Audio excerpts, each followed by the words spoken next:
The second book of Moses, called Exodus. Chapter 1. Now these are the names of the children of Israel which came into Egypt. Every man and his household came with Jacob. Reuben, Simeon, Levi, and Judah, Issachar, Zebulun, and Benjamin, Dan and Naphtali, Gad and Asher. And all the souls that came out of the loins of Jacob were 70 souls, for Joseph was in Egypt already. And Joseph died, and all his brethren, and all that generation. And the children of Israel were fruitful, and increased abundantly, and multiplied, and waxed exceeding mighty, and the land was filled with them. Now there arose up a new king over Egypt, which knew not Joseph. And he said unto his people, Behold, the people of the children of Israel are more and mightier than we. Come on, let us deal wisely with them, lest they multiply, and it come to pass that when there falleth out any war, they join also unto our enemies, and fight against us, and so get them up out of the land. Therefore they did set over them taskmasters, to afflict them with their burdens. And they built for Pharaoh treasure cities, Pithom and Raamses. But the more they afflicted them, the more they multiplied and grew. And they were grieved because of the children of Israel. And the Egyptians made the children of Israel to serve with rigor, and they made their lives bitter with hard bondage, in mortar and in brick, and in all manner of service in the field. All their service wherein they made them serve was with rigor. And the king of Egypt spake to the Hebrew midwives, of which the name of the one was Shiphrah, and the name of the other Puah. And he said, When ye do the office of a midwife to the Hebrew women, and see them upon the stools, if it be a son, then ye shall kill him. But if it be a daughter, then she shall live. But the midwives feared God, and did not as the king of Egypt commanded them, but saved the men children alive. And the king of Egypt called for the midwives, and said unto them, Why have ye done this thing, and have saved the men children alive?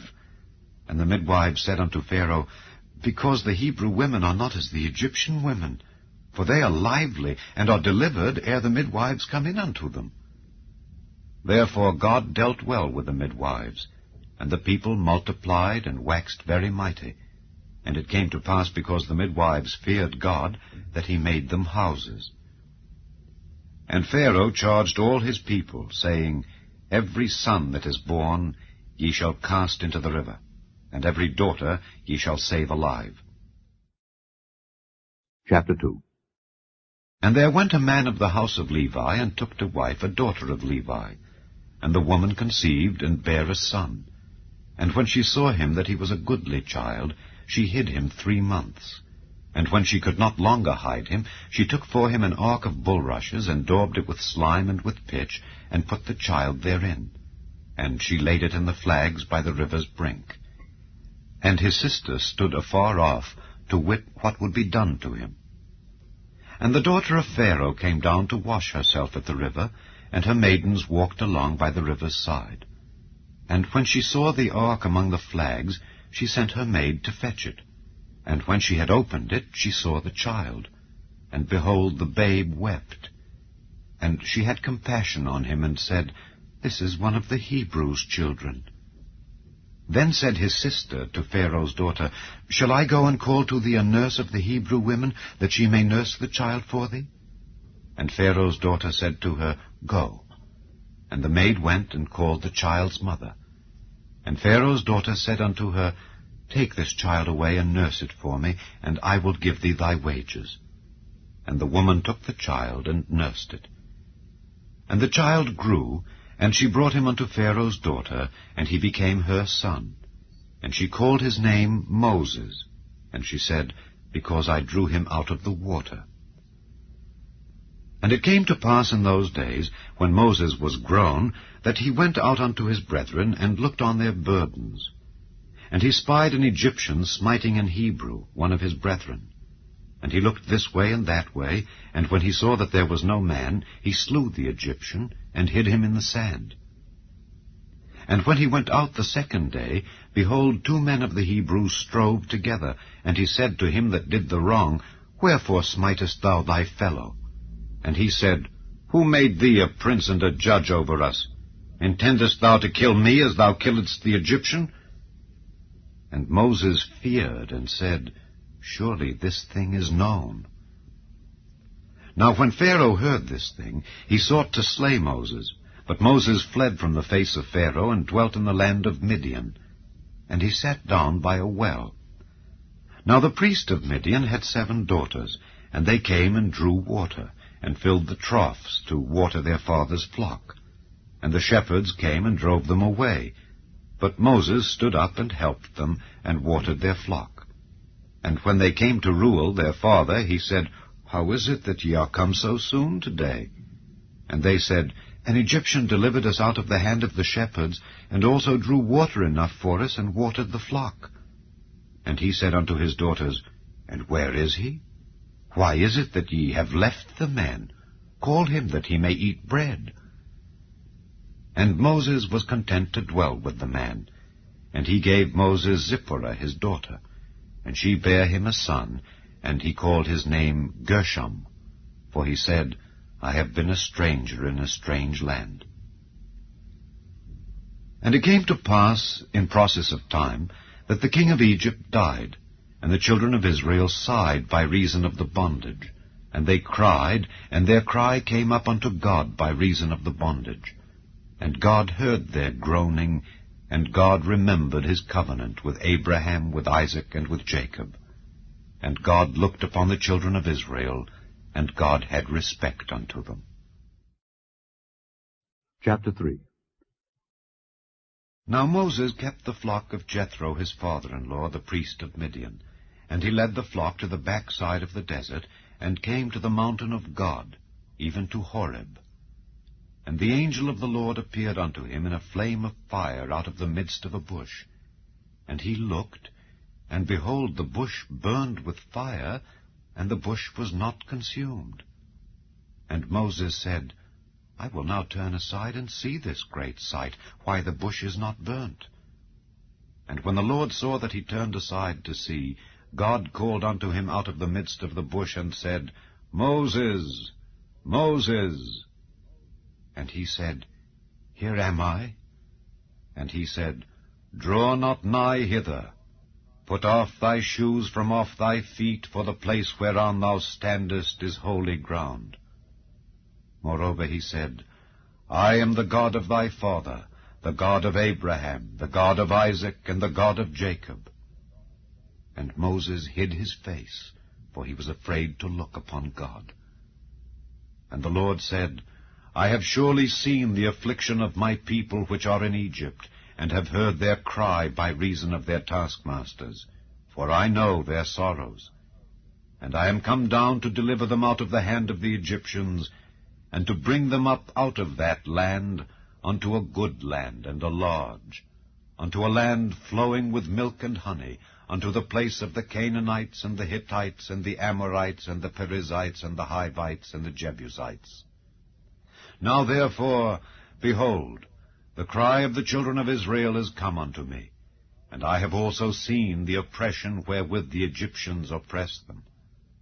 Come now therefore, and I will send thee unto Pharaoh, that thou mayest bring forth my people the children of Israel out of Egypt.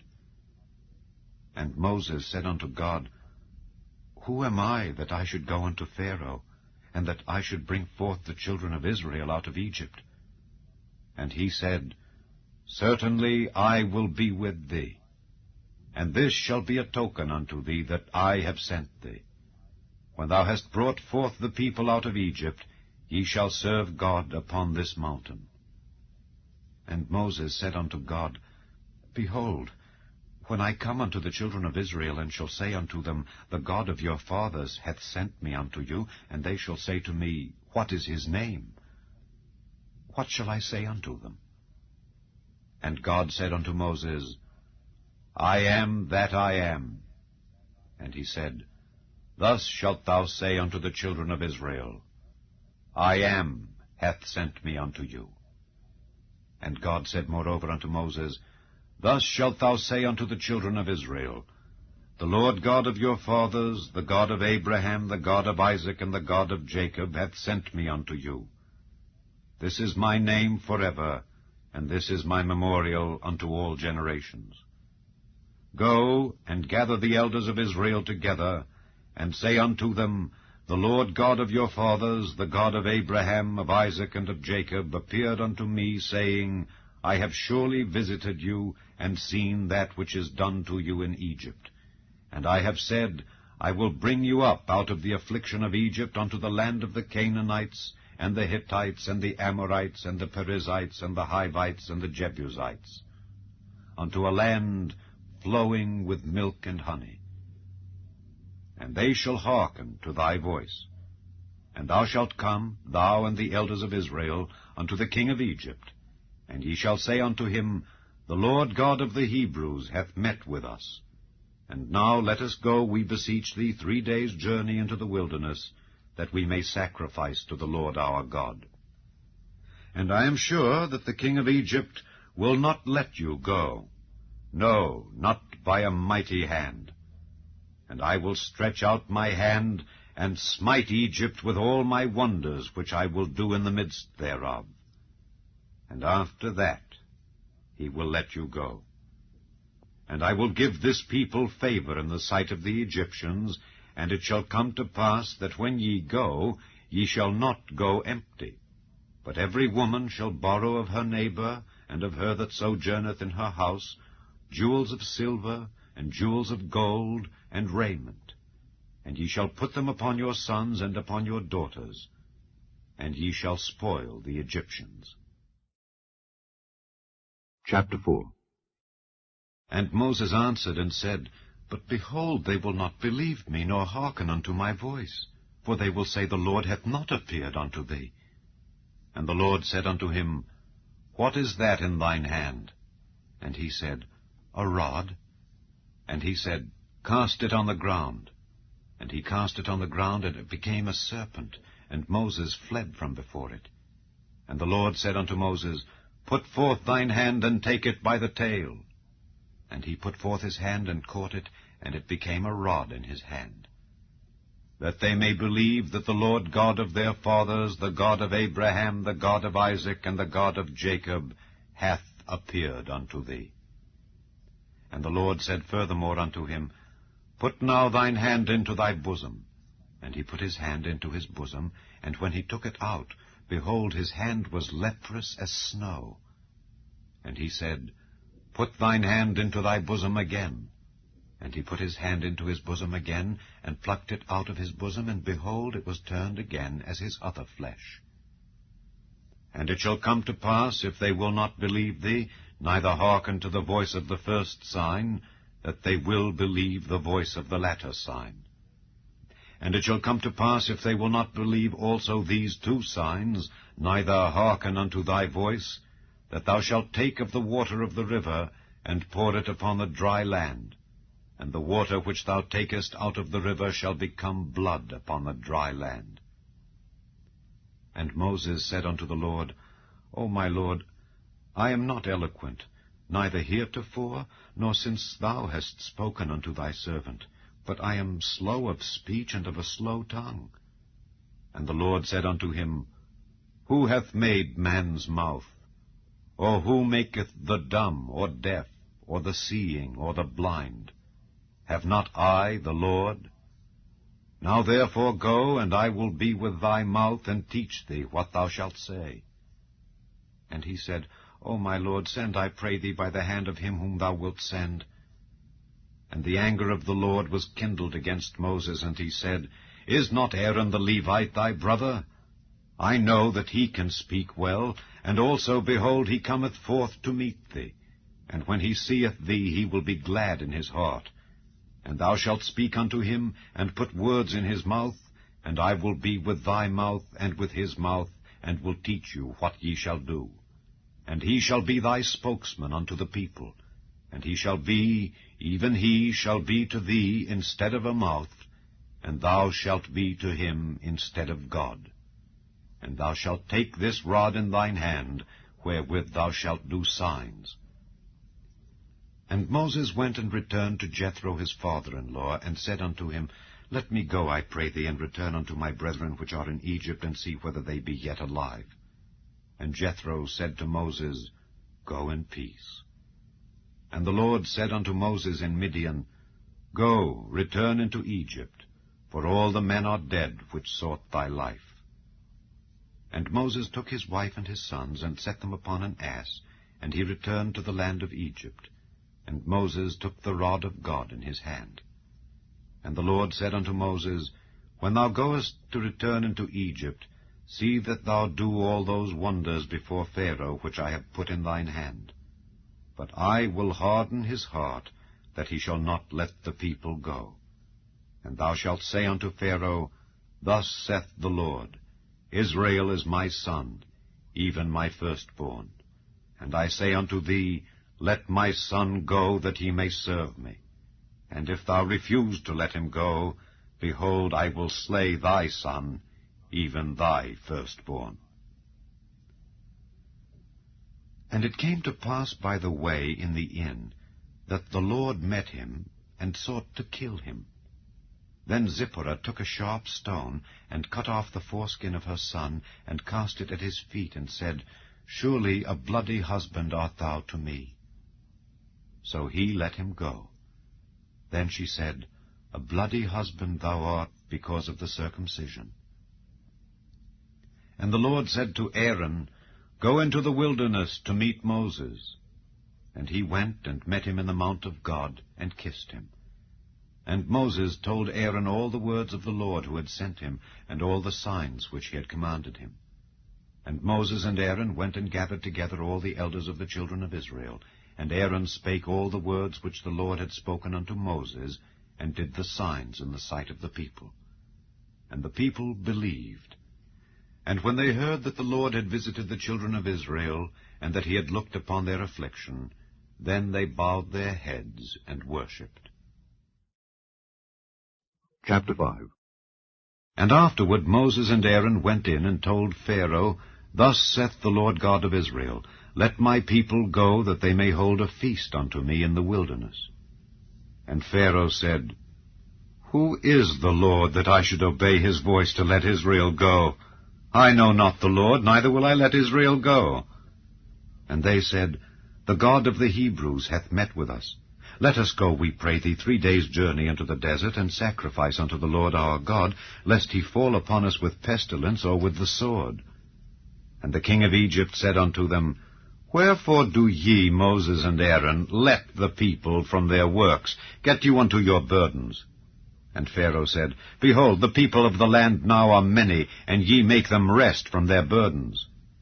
And Pharaoh commanded the same day the taskmasters of the people and their officers, saying, Ye shall no more give the people straw to make brick as heretofore. Let them go and gather straw for themselves. And the tale of the bricks which they did make heretofore ye shall lay upon them. Ye shall not diminish aught thereof. For they be idle. Therefore they cry, saying, Let us go and sacrifice to our God. Let their more work be laid upon the men, that they may labor therein, and let them not regard vain words. And the taskmasters of the people went out, and their officers, and they spake to the people, saying, Thus saith Pharaoh, I will not give you straw. Go ye, get you straw where ye can find it, yet not aught of your work shall be diminished. So the people were scattered abroad throughout all the land of Egypt, to gather stubble instead of straw. And the taskmasters hasted them, saying, Fulfill your works, your daily tasks, as when there was straw.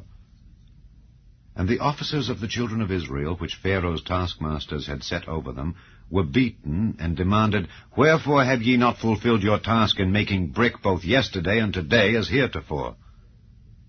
Then the officers of the children of Israel came and cried unto Pharaoh, saying, Wherefore dealest thou thus with thy servants? There is no straw given unto thy servants, and they say to us, Make brick. And behold, thy servants are beaten. But the fault is in thine own people. But he said, Ye are idle, ye are idle. Therefore ye say, Let us go and do sacrifice to the Lord. Go therefore now and work. For there shall no straw be given you, yet shall ye deliver the tale of bricks. And the officers of the children of Israel did see that they were in evil case, after it was said, Ye shall not minish aught from your bricks of your daily task. And they met Moses and Aaron, who stood in the way, as they came forth from Pharaoh, and they said unto them, The Lord look upon you and judge. Because ye have made our savor to be abhorred in the eyes of Pharaoh and in the eyes of his servants, to put a sword in their hand to slay us. And Moses returned unto the Lord and said, Lord, wherefore hast thou so evil entreated this people? Why is it that thou hast sent me? For since I came to Pharaoh to speak in thy name, he hath done evil to this people. Neither hast thou delivered thy people at all. Chapter 6. Then the Lord said unto Moses, Now shalt thou see what I will do to Pharaoh. For with a strong hand shall he let them go, and with a strong hand shall he drive them out of his land.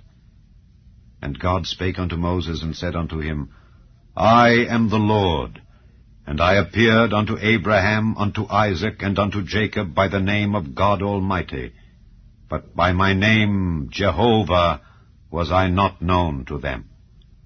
And I have also established my covenant with them, to give them the land of Canaan, the land of their pilgrimage, wherein they were strangers. And I have also heard the groaning of the children of Israel, whom the Egyptians keep in bondage, and I have remembered my covenant. Wherefore say unto the children of Israel, I am the Lord, and I will bring you out from under the burdens of the Egyptians, and I will rid you out of their bondage, and I will redeem you with a stretched out arm, and with great judgments. And I will take you to me for a people, and I will be to you a God. And ye shall know that I am the Lord your God, which bringeth you out from under the burdens of the Egyptians. And I will bring you in unto the land concerning the which I did swear to give it to Abraham, to Isaac, and to Jacob. And I will give it you for an heritage.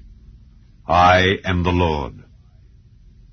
And Moses spake so unto the children of Israel, but they hearkened not unto Moses for anguish of spirit and for cruel bondage. And the Lord spake unto Moses, saying, Go in, speak unto Pharaoh king of Egypt, that he let the children of Israel go out of his land. And Moses spake before the Lord, saying, Behold, the children of Israel have not hearkened unto me. How then shall Pharaoh hear me, who am of uncircumcised lips? And the Lord spake unto Moses and unto Aaron, and gave them a charge unto the children of Israel and unto Pharaoh king of Egypt, to bring the children of Israel out of the land of Egypt. These be the heads of their fathers' houses. The sons of Reuben, the firstborn of Israel, Hanok, and Palu, Hezron, and Carmi. These be the families of Reuben. And the sons of Simeon, Jemuel, and Jamin, and Ohad, and Jachin, and Zohar, and Shaul, the son of a Canaanitish woman.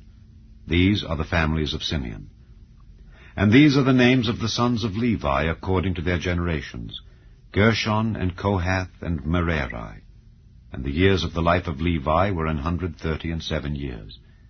The sons of Gershon, Libni and Shimei, according to their families.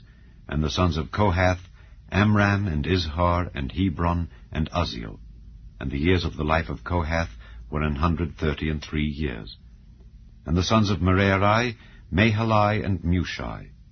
These are the families of Levi according to their generations. And Amram took him Jochebed, his father's sister, to wife, and she bare him Aaron and Moses. And the years of the life of Amram were 137 years.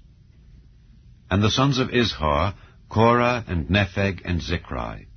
And the sons of Uzziel, Mishael, and Elzaphan, and Zithri. And Aaron took him Elisheba, daughter of Amminadab, sister of Naashon, to wife, and she bare him Nadab, and Abihu, Eleazar, and Ithamar. And the sons of Korah, Assir, and Elkanah, and Abiasaph. These are the families of the Korhites. And Eleazar, Aaron's son, took him one of the daughters of Putiel to wife, and she bare him Phinehas. These are the heads of the fathers of the Levites according to their families.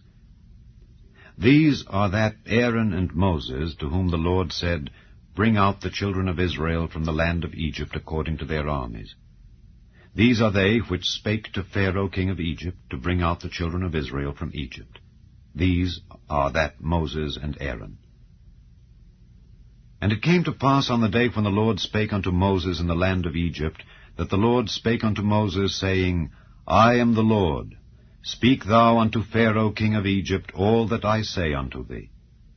And Moses said before the Lord, Behold, I am of uncircumcised lips, and how shall Pharaoh hearken unto me? Chapter 7. And the Lord said unto Moses, See, I have made thee a god to Pharaoh, and Aaron thy brother shall be thy prophet. Thou shalt speak all that I command thee, and Aaron thy brother shall speak unto Pharaoh, that he send the children of Israel out of his land. And I will harden Pharaoh's heart, and multiply my signs and my wonders in the land of Egypt. But Pharaoh shall not hearken unto you, that I may lay my hand upon Egypt, and bring forth mine armies and my people, the children of Israel, out of the land of Egypt, by great judgments. And the Egyptians shall know that I am the Lord, when I stretch forth mine hand upon Egypt, and bring out the children of Israel from among them. And Moses and Aaron did as the Lord commanded them. So did they. And Moses was 80 years old, and Aaron 83 years old, when they spake unto Pharaoh. And the Lord spake unto Moses and unto Aaron, saying, When Pharaoh shall speak unto you, saying, Show a miracle for you, then thou shalt say unto Aaron, Take thy rod, and cast it before Pharaoh, and it shall become a serpent. And Moses and Aaron went in unto Pharaoh, and they did so as the Lord had commanded. And Aaron cast down his rod before Pharaoh and before his servants, and it became a serpent. Then Pharaoh also called the wise men and the sorcerers. Now the magicians of Egypt, they also did in like manner with their enchantments. For they cast down every man his rod, and they became serpents. But Aaron's rod swallowed up their rods. And he hardened Pharaoh's heart, that he hearkened not unto them, as the Lord had said. And the Lord said unto Moses, Pharaoh's heart is hardened, he refuseth to let the people go. Get thee unto Pharaoh in the morning. Lo, he goeth out unto the water, and thou shalt stand by the river's brink against he come. And the rod which was turned to a serpent shalt thou take in thine hand. And thou shalt say unto him, The Lord God of the Hebrews hath sent me unto thee, saying, Let my people go, that they may serve me in the wilderness. And behold, hitherto thou wouldest not hear. Thus saith the Lord, In this thou shalt know that I am the Lord. Behold, I will smite with the rod that is in mine hand upon the waters which are in the river, and they shall be turned to blood, and the fish that is in the river shall die, and the river shall stink, and the Egyptians shall loathe to drink of the water of the river. And the Lord spake unto Moses, Say unto Aaron, Take thy rod, and stretch out thine hand upon the waters of Egypt, upon their streams, upon their rivers, and upon their ponds, and upon all their pools of water, that they may become blood, and that there may be blood throughout all the land of Egypt, both in vessels of wood and in vessels of stone. And Moses and Aaron did so as the Lord commanded.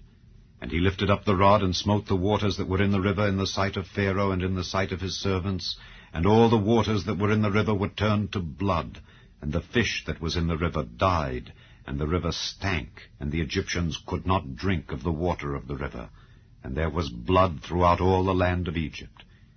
And the magicians of Egypt did so with their enchantments. And Pharaoh's heart was hardened, neither did he hearken unto them, as the Lord had said. And Pharaoh turned and went into his house, neither did he set his heart to this also. And all the Egyptians digged round about the river for water to drink, for they could not drink of the water of the river. And 7 days were fulfilled after that the Lord had smitten the river. Chapter 8. And the Lord spake unto Moses, Go unto Pharaoh, and say unto him, Thus saith the Lord, Let my people go, that they may serve me.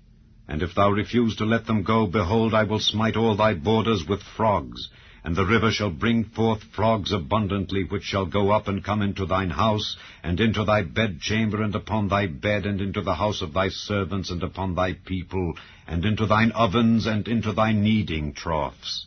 And the frogs shall come up both on thee, and upon thy people, and upon all thy servants. And the Lord spake unto Moses, Say unto Aaron, Stretch forth thine hand with thy rod over the streams, over the rivers, and over the ponds, and cause frogs to come up upon the land of Egypt. And Aaron stretched out his hand over the waters of Egypt, and the frogs came up and covered the land of Egypt. And the magicians did so with their enchantments, and brought up frogs upon the land of Egypt. Then Pharaoh called for Moses and Aaron, and said, Entreat the Lord that he may take away the frogs from me and from my people, and I will let the people go, that they may do sacrifice unto the Lord. And Moses said unto Pharaoh, Glory over me. When shall I entreat for thee and for thy servants and for thy people, to destroy the frogs from thee and thy houses, that they may remain in the river only? And he said, Tomorrow. And he said, Be it according to thy word, that thou mayest know that there is none like unto the Lord our God. And the frogs shall depart from thee and from thy houses and from thy servants and from thy people. They shall remain in the river only. And Moses and Aaron went out from Pharaoh, and Moses cried unto the Lord because of the frogs which he had brought against Pharaoh.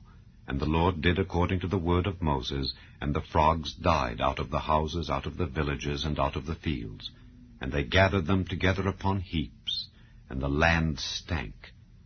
But when Pharaoh saw that there was respite, he hardened his heart, and hearkened not unto them, as the Lord had said. And the Lord said unto Moses, Say unto Aaron, Stretch out thy rod, and smite the dust of the land, that it may become lice throughout all the land of Egypt. And they did so. For Aaron stretched out his hand with his rod, and smote the dust of the earth, and it became lice in man and in beast. All the dust of the land became lice throughout all the land of Egypt. And the magicians did so with their enchantments to bring forth lice, but they could not. So there were lice upon man and upon beast. Then the magicians said unto Pharaoh, This is the finger of God. And Pharaoh's heart was hardened, and he hearkened not unto them, as the Lord had said. And the Lord said unto Moses, Rise up early in the morning, and stand before Pharaoh. Lo, he cometh forth to the water. And say unto him, Thus saith the Lord, Let my people go, that they may serve me. Else, if thou wilt not let my people go, behold, I will send swarms of flies upon thee, and upon thy servants, and upon thy people, and into thy houses. And the houses of the Egyptians shall be full of swarms of flies, and also the ground whereon they are. And I will sever in that day the land of Goshen, in which my people dwell, that no swarms of flies shall be there, to the end thou mayest know that I am the Lord in the midst of the earth. And I will put a division between my people and thy people. Tomorrow shall this sign be. And the Lord did so. And there came a grievous swarm of flies into the house of Pharaoh, and into his servants' houses, and into all the land of Egypt. The land was corrupted by reason of the swarm of flies. And Pharaoh called for Moses and for Aaron, and said, Go ye, sacrifice to your God in the land. And Moses said, It is not meet so to do, for we shall sacrifice the abomination of the Egyptians to the Lord our God. Lo, shall we sacrifice the abomination of the Egyptians before their eyes? And will they not stone us? We will go 3 days' journey into the wilderness, and sacrifice to the Lord our God, as he shall command us. And Pharaoh said, I will let you go, that ye may sacrifice to the Lord your God in the wilderness. Only ye shall not go very far away. Entreat for me. And Moses said, Behold, I go out from thee, and I will entreat the Lord that the swarms of flies may depart from Pharaoh, from his servants, and from his people tomorrow. But let not Pharaoh deal deceitfully any more in not letting the people go to sacrifice to the Lord. And Moses went out from Pharaoh, and entreated the Lord. And the Lord did according to the word of Moses, and he removed the swarms of flies from Pharaoh, from his servants, and from his people. There remained not one. And Pharaoh hardened his heart at this time also, neither would he let the people go. Chapter 9. Then the Lord said unto Moses, Go in unto Pharaoh, and tell him, Thus saith the Lord God of the Hebrews, Let my people go, that they may serve me. For if thou refuse to let them go, and wilt hold them still, behold, the hand of the Lord is upon thy cattle which is in the field, upon the horses, upon the asses, upon the camels, upon the oxen, and upon the sheep. There shall be a very grievous murrain. And the Lord shall sever between the cattle of Israel and the cattle of Egypt, and there shall nothing die of all that is the children's of Israel. And the Lord appointed a set time, saying, Tomorrow the Lord shall do this thing in the land. And the Lord did that thing on the morrow, and all the cattle of Egypt died. But of the cattle of the children of Israel died not one. And Pharaoh sent, and behold, there was not one of the cattle of the Israelites dead. And the heart of Pharaoh was hardened, and he did not let the people go. And the Lord said unto Moses and unto Aaron, Take to you handfuls of ashes of the furnace, and let Moses sprinkle it toward the heaven in the sight of Pharaoh.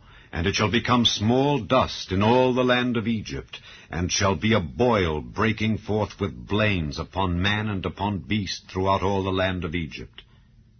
And they took ashes of the furnace, and stood before Pharaoh, and Moses sprinkled it up toward heaven, and it became a boil breaking forth with blains upon man and upon beast. And the magicians could not stand before Moses because of the boils, for the boil was upon the magicians and upon all the Egyptians. And the Lord hardened the heart of Pharaoh, and he hearkened not unto them, as the Lord had spoken unto Moses. And the Lord said unto Moses, Rise up early in the morning, and stand before Pharaoh, and say unto him, Thus saith the Lord God of the Hebrews, Let my people go, that they may serve me. For I will at this time send all my plagues upon thine heart, and upon thy servants, and upon thy people, that thou mayest know that there is none like me in all the earth. For now I will stretch out my hand, that I may smite thee and thy people with pestilence, and thou shalt be cut off from the earth. And in very deed, for this cause have I raised thee up, for to show in thee my power, and that my name may be declared throughout all the earth. As yet exaltest thou thyself against my people, that thou wilt not let them go? Behold, tomorrow about this time I will cause it to rain a very grievous hail, such as hath not been in Egypt since the foundation thereof even until now. Send therefore now, and gather thy cattle and all that thou hast in the field, for upon every man and beast which shall be found in the field, and shall not be brought home, the hail shall come down upon them, and they shall die. He that feared the word of the Lord among the servants of Pharaoh made his servants and his cattle flee into the houses, and he that regarded not the word of the Lord left his servants and his cattle in the field. And the Lord said unto Moses, Stretch forth thine hand toward heaven, that there may be hail in all the land of Egypt, upon man and upon beast, and upon every herb of the field throughout the land of Egypt. And Moses stretched forth his rod toward heaven, and the Lord sent thunder and hail, and the fire ran along upon the ground, and the Lord rained hail upon the land of Egypt. So there was hail and fire mingled with the hail, very grievous, such as there was none like it in all the land of Egypt since it became a nation. And the hail smote throughout all the land of Egypt all that was in the field, both man and beast. And the hail smote every herb of the field, and brake every tree of the field. Only in the land of Goshen, where the children of Israel were, was there no hail. And Pharaoh sent and called for Moses and Aaron, and said unto them, I have sinned this time. The Lord is righteous, and I and my people are wicked. Entreat the Lord, for it is enough, that there be no more mighty thunderings and hail, and I will let you go, and ye shall stay no longer. And Moses said unto him, As soon as I am gone out of the city, I will spread abroad my hands unto the Lord, and the thunder shall cease, neither shall there be any more hail, that thou mayest know how that the earth is the Lord's. But as for thee and thy servants, I know that ye will not yet fear the Lord God. And the flax and the barley was smitten, for the barley was in the ear, and the flax was bold. But the wheat and the rye were not smitten, for they were not grown up. And Moses went out of the city from Pharaoh, and spread abroad his hands unto the Lord, and the thunders and hail ceased, and the rain was not poured upon the earth. And when Pharaoh saw that the rain and the hail and the thunders were ceased, he sinned yet more, and hardened his heart, he and his servants. And the heart of Pharaoh was hardened, neither would he let the children of Israel go, as the Lord had spoken by Moses. Chapter 10. And the Lord said unto Moses, Go in unto Pharaoh, for I have hardened his heart and the heart of his servants, that I might show these my signs before him. and that thou mayest tell in the ears of thy son and of thy son's son what things I have wrought in Egypt, and my signs which I have done among them, that ye may know how that I am the Lord. And Moses and Aaron came in unto Pharaoh, and said unto him, Thus saith the Lord God of the Hebrews, How long wilt thou refuse to humble thyself before me? Let my people go, that they may serve me. Else, if thou refuse to let my people go, behold, tomorrow will I bring the locusts into thy coast, and they shall cover the face of the earth, that one cannot be able to see the earth. And they shall eat the residue of that which is escaped, which remaineth unto you from the hail, and shall eat every tree which groweth for you out of the field. And they shall fill thy houses, and the houses of all thy servants, and the houses of all the Egyptians, which neither thy fathers nor thy fathers' fathers have seen since the day that they were upon the earth unto this day. And he turned himself and went out from Pharaoh. And Pharaoh's servants said unto him, How long shall this man be a snare unto us? Let the men go, that they may serve the Lord their God. Knowest thou not yet that Egypt is destroyed? And Moses and Aaron were brought again unto Pharaoh, and he said unto them, Go, serve the Lord your God. But who are they that shall go? And Moses said, We will go with our young and with our old, with our sons and with our daughters, with our flocks and with our herds will we go, for we must hold a feast unto the Lord. And he said unto them, Let the Lord be so with you as I will let you go and your little ones. Look to it, for evil is before you. Not so. Go now, ye that are men, and serve the Lord, for that ye did desire. And they were driven out from Pharaoh's presence. And the Lord said unto Moses, Stretch out thine hand over the land of Egypt for the locusts, that they may come up upon the land of Egypt, and eat every herb of the land, even all that the hail hath left. And Moses stretched forth his rod over the land of Egypt, and the Lord brought an east wind upon the land all that day and all that night. And when it was morning, the east wind brought the locusts. And the locusts went up over all the land of Egypt, and rested in all the coasts of Egypt. Very grievous were they. Before them there were no such locusts as they, neither after them shall be such. For they covered the face of the whole earth, so that the land was darkened. And they did eat every herb of the land, and all the fruit of the trees which the hail had left. And there remained not any green thing in the trees, or in the herbs of the field, through all the land of Egypt. Then Pharaoh called for Moses and Aaron in haste, and he said, I have sinned against the Lord your God and against you. Now therefore forgive, I pray thee, my sin, only this once, and entreat the Lord your God that he may take away from me this death only. And he went out from Pharaoh and entreated the Lord. And the Lord turned a mighty strong west wind, which took away the locusts and cast them into the Red Sea. There remained not one locust in all the coasts of Egypt. But the Lord hardened Pharaoh's heart, so that he would not let the children of Israel go. And the Lord said unto Moses, Stretch out thine hand toward heaven, that there may be darkness over the land of Egypt, even darkness which may be felt. And Moses stretched forth his hand toward heaven, and there was a thick darkness in all the land of Egypt 3 days. They saw not one another, neither rose any from his place for 3 days. But all the children of Israel had light in their dwellings. And Pharaoh called unto Moses and said, Go ye, serve the Lord. Only let your flocks and your herds be stayed. Let your little ones also go with you. And Moses said, Thou must give us also sacrifices and burnt offerings, that we may sacrifice unto the Lord our God. Our cattle also shall go with us. There shall not an hoof be left behind, for thereof must we take to serve the Lord our God. And we know not with what we must serve the Lord until we come thither. But the Lord hardened Pharaoh's heart, and he would not let them go. And Pharaoh said unto him, Get thee from me. Take heed to thyself, see my face no more, for in that day thou seest my face thou shalt die. And Moses said, Thou hast spoken well. I will see thy face again no more. Chapter 11. And the Lord said unto Moses, Yet will I bring one plague more upon Pharaoh and upon Egypt. Afterwards he will let you go hence. When he shall let you go, he shall surely thrust you out hence altogether. Speak now in the ears of the people, and let every man borrow of his neighbor, and every woman of her neighbor, jewels of silver and jewels of gold. And the Lord gave the people favor in the sight of the Egyptians.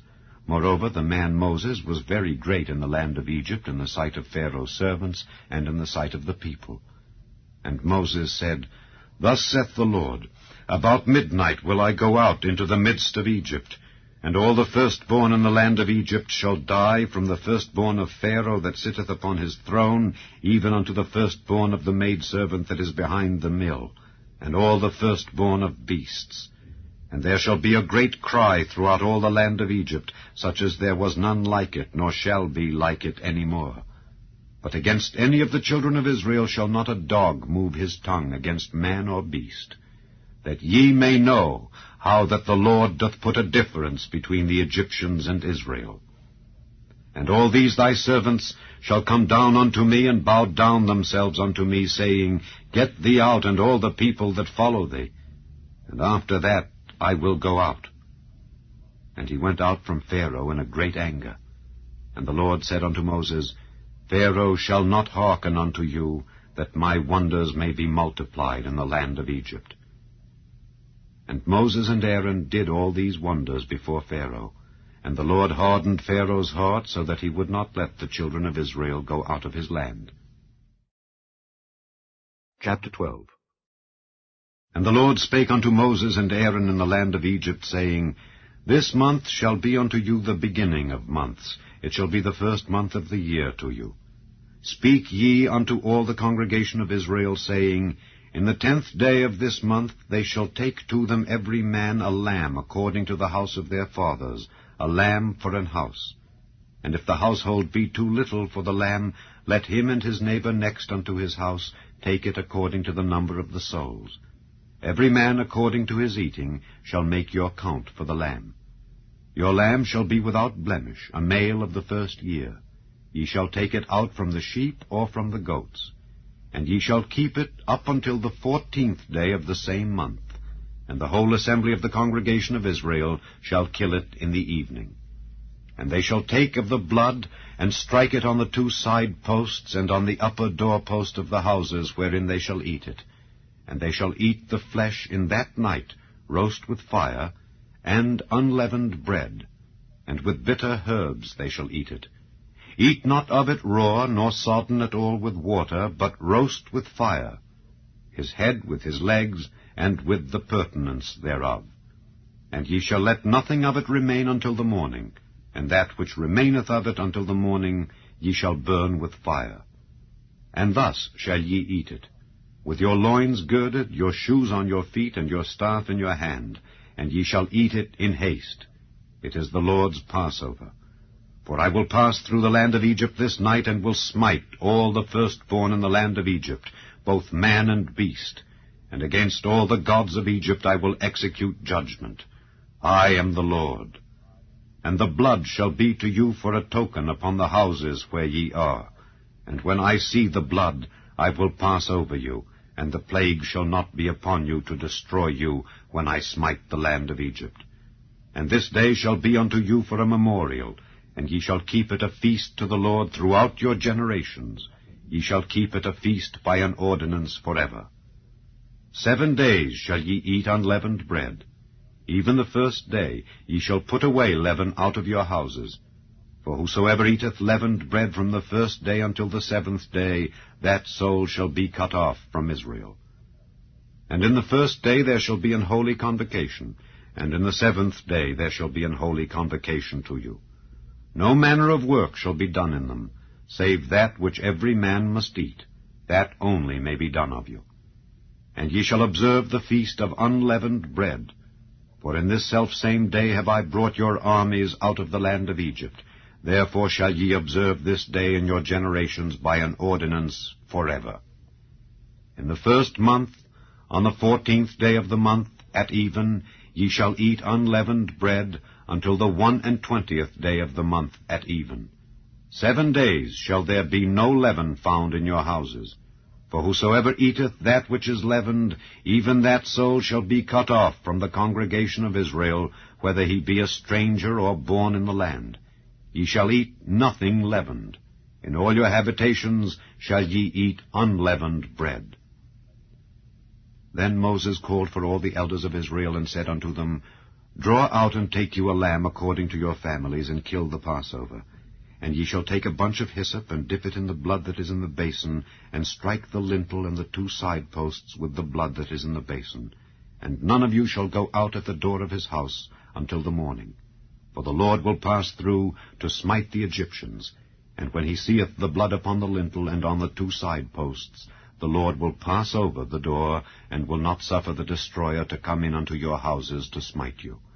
And ye shall observe this thing for an ordinance to thee and to thy sons forever.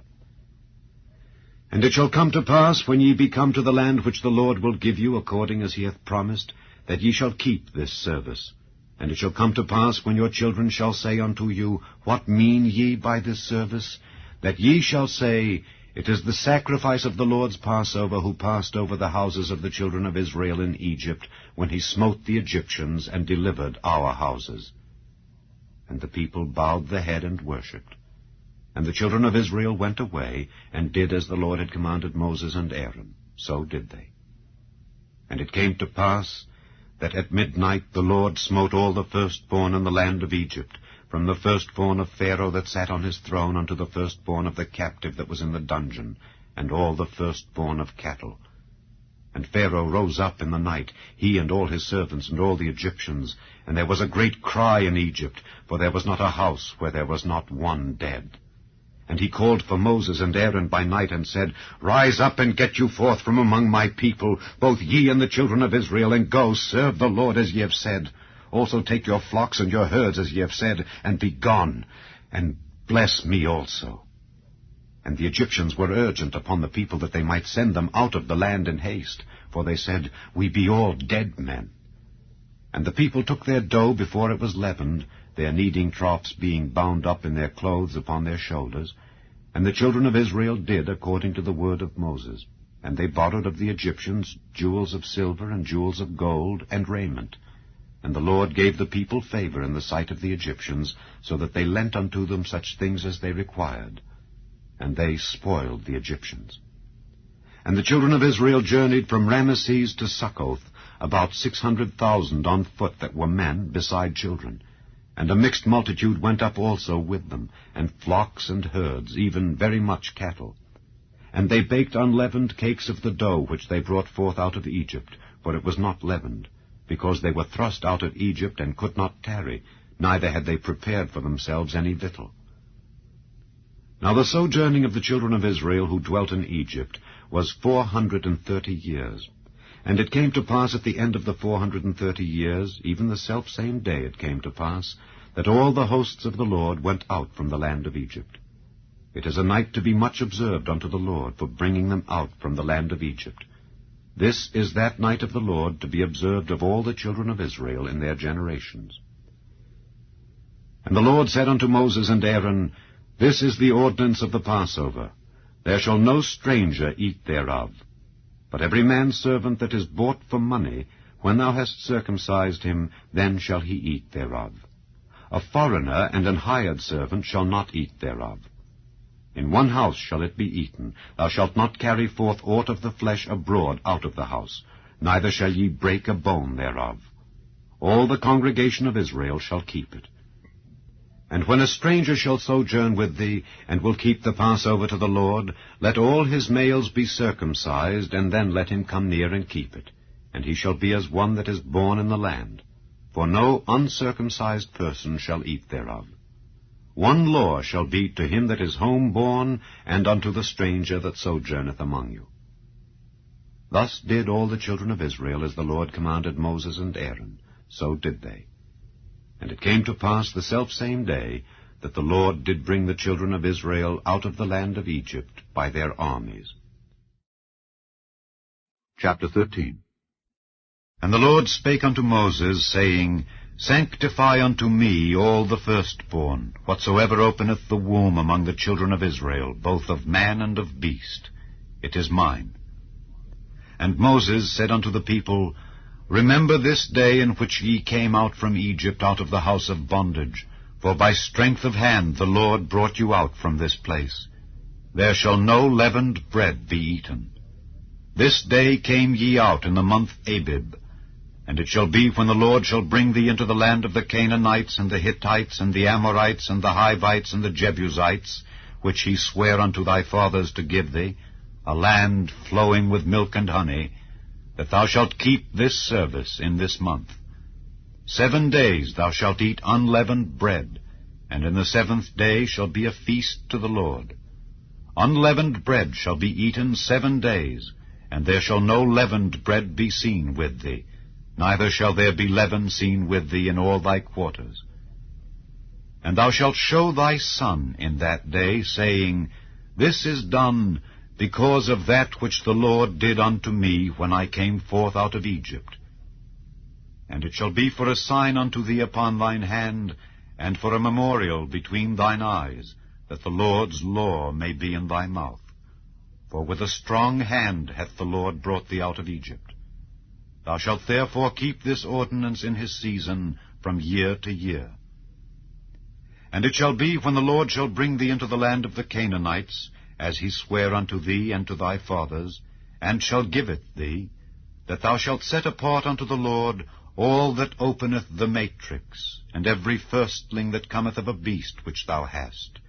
The males shall be the Lord's. And every firstling of an ass thou shalt redeem with a lamb, and if thou wilt not redeem it, then thou shalt break his neck.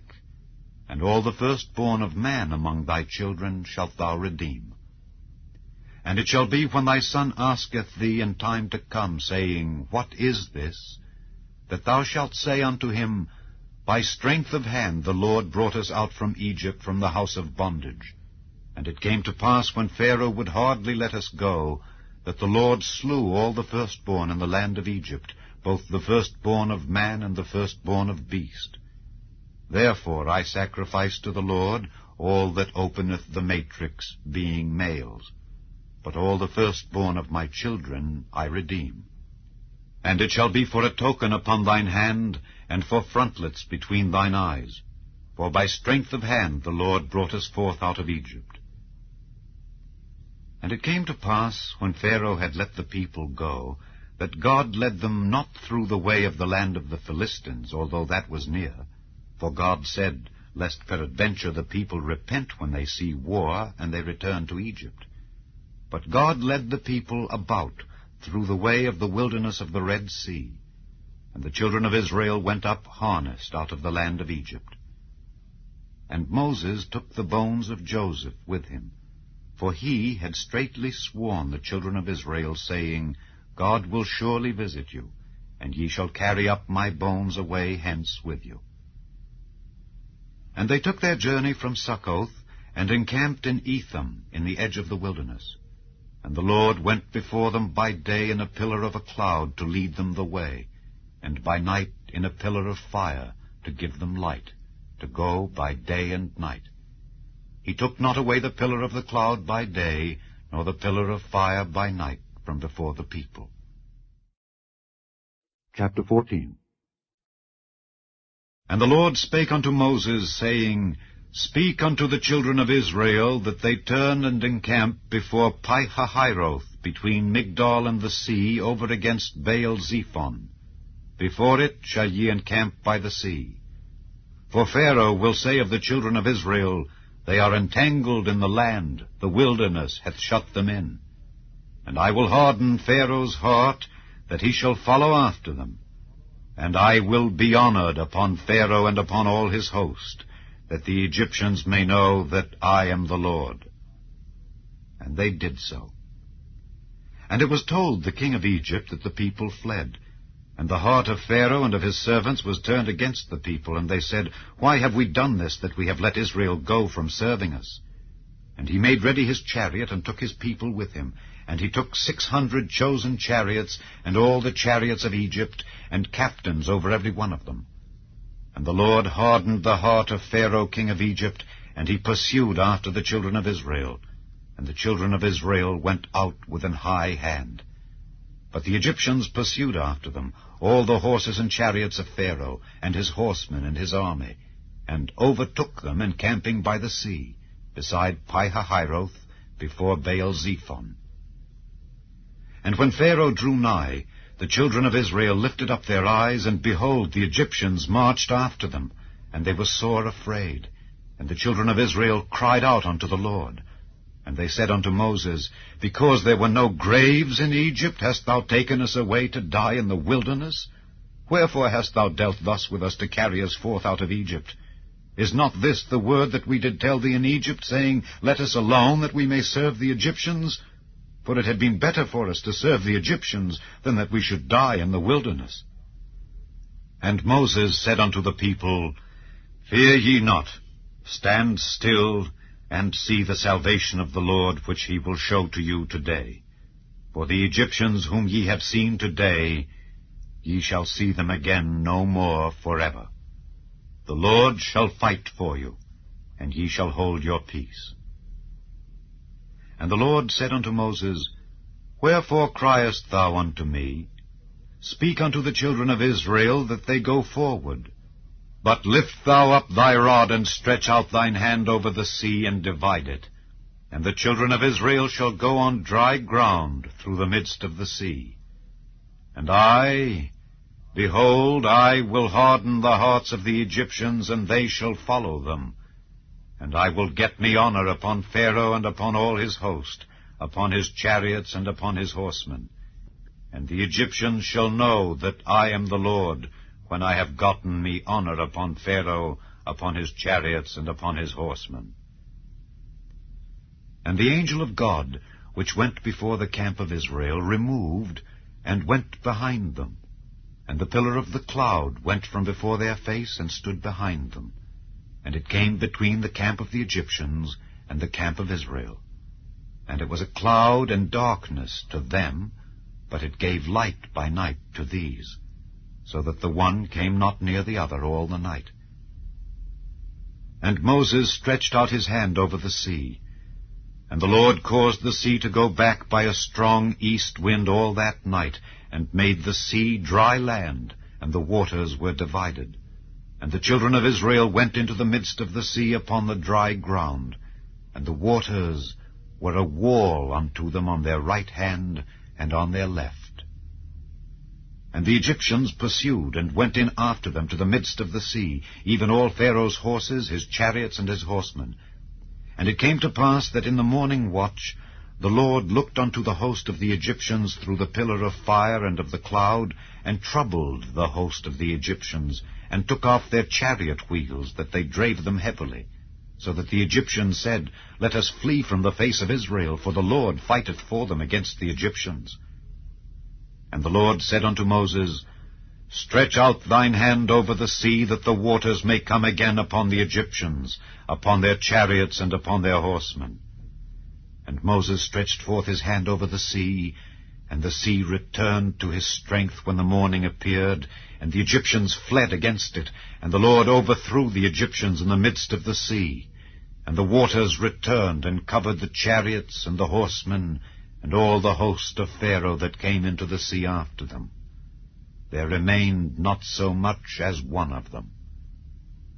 But the children of Israel walked upon dry land in the midst of the sea, and the waters were a wall unto them on their right hand and on their left.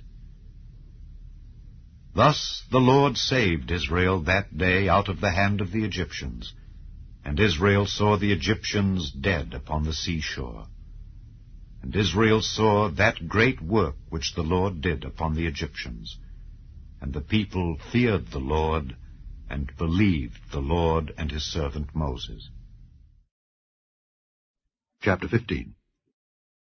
Then sang Moses and the children of Israel this song unto the Lord, and spake, saying, I will sing unto the Lord, for he hath triumphed gloriously.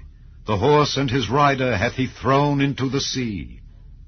The Lord is my strength and song, and he is become my salvation.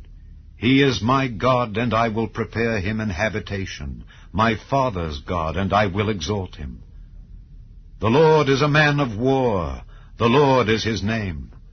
Pharaoh's chariots and his host hath he cast into the sea. His chosen captains also are drowned in the Red Sea. The depths have covered them. They sank into the bottom as a stone. Thy right hand, O Lord, is become glorious in power. Thy right hand, O Lord, hath dashed in pieces the enemy, and in the greatness of thine excellency thou hast overthrown them that rose up against thee.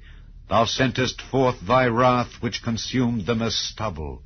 And with the blast of thy nostrils the waters were gathered together, the floods stood upright as an heap, and the depths were congealed in the heart of the sea.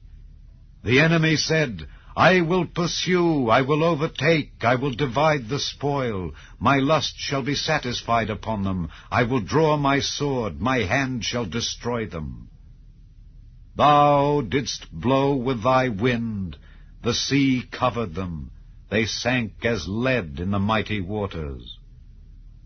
Who is like unto thee, O Lord, among the gods? Who is like thee, glorious in holiness, fearful in praises, doing wonders? Thou stretchedst out thy right hand, the earth swallowed them. Thou in thy mercy hast led forth the people which thou hast redeemed. Thou hast guided them in thy strength unto thy holy habitation. The people shall hear and be afraid. Sorrow shall take hold on the inhabitants of Palestina. Then the dukes of Edom shall be amazed. The mighty men of Moab trembling shall take hold upon them. All the inhabitants of Canaan shall melt away. Fear and dread shall fall upon them. By the greatness of thine arm they shall be as still as a stone, till thy people pass over, O Lord, till the people pass over which thou hast purchased. Thou shalt bring them in, and plant them in the mountain of thine inheritance. In the place, O Lord, which thou hast made for thee to dwell in the sanctuary, O Lord, which thy hands have established. The Lord shall reign forever and ever. For the horse of Pharaoh went in with his chariots and with his horsemen into the sea, and the Lord brought again the waters of the sea upon them. But the children of Israel went on dry land in the midst of the sea. And Miriam, the prophetess, the sister of Aaron, took a timbrel in her hand, and all the women went out after her with timbrels and with dances.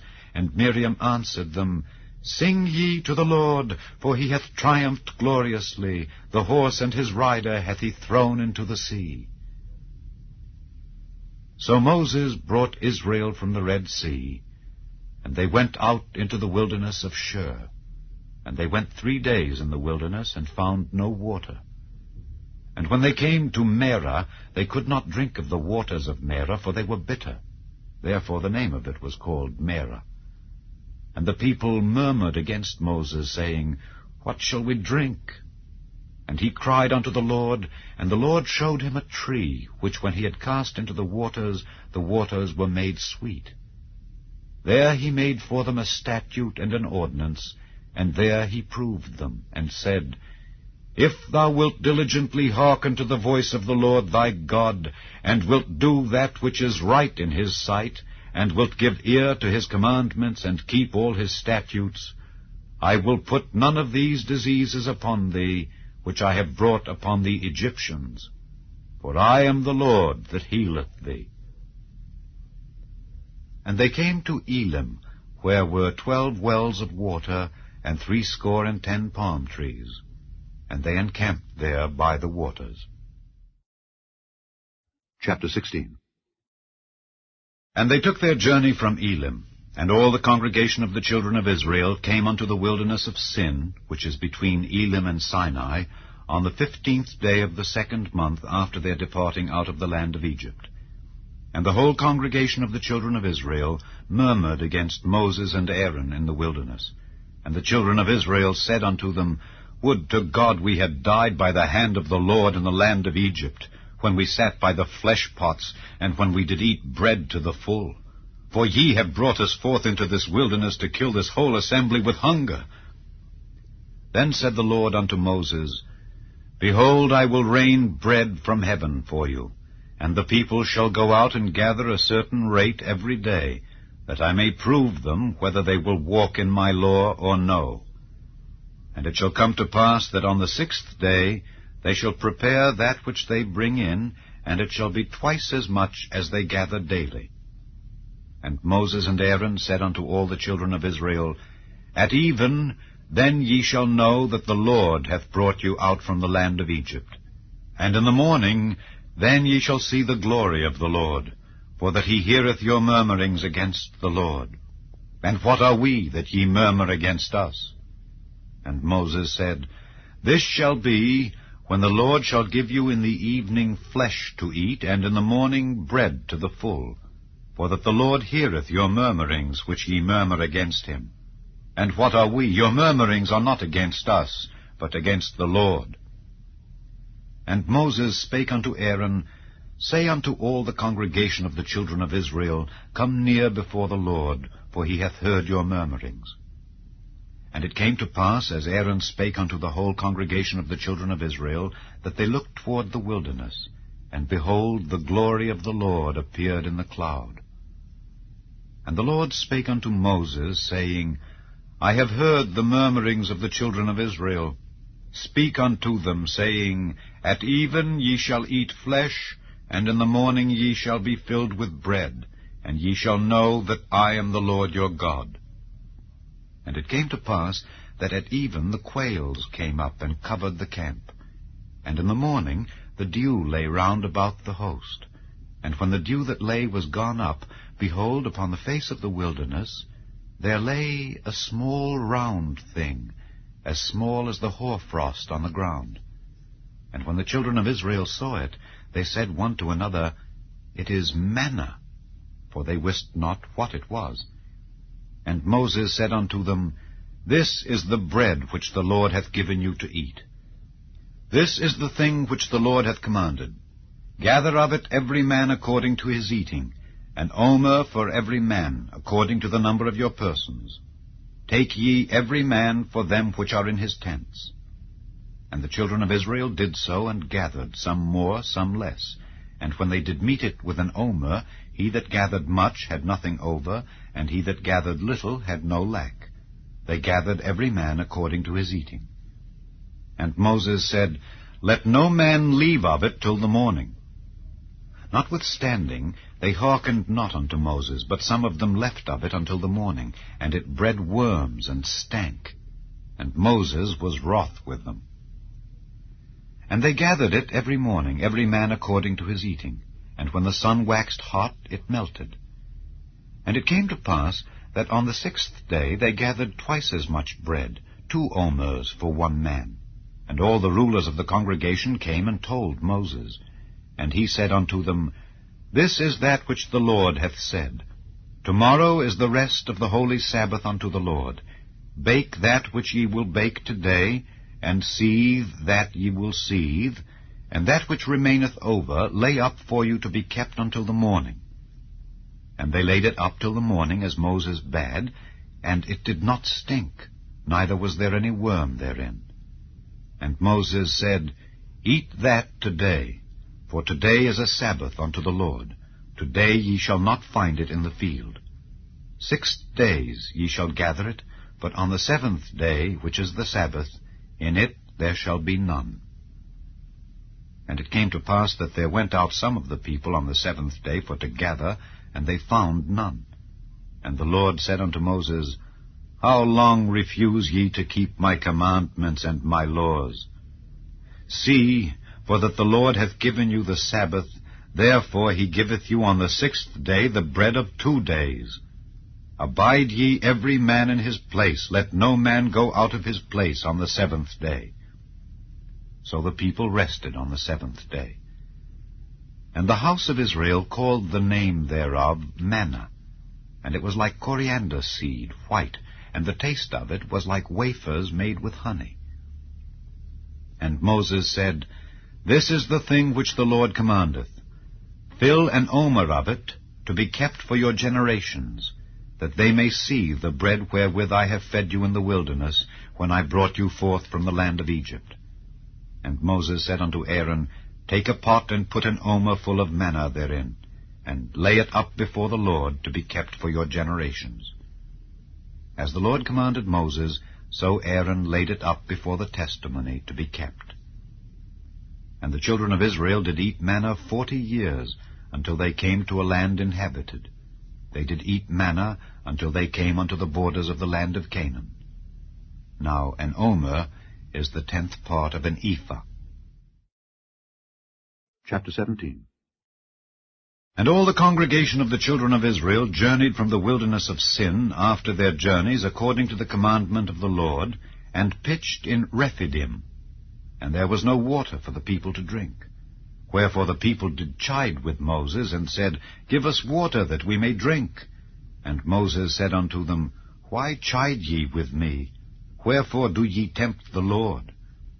And the people thirsted there for water, and the people murmured against Moses, and said, Wherefore is this that thou hast brought us up out of Egypt to kill us and our children and our cattle with thirst?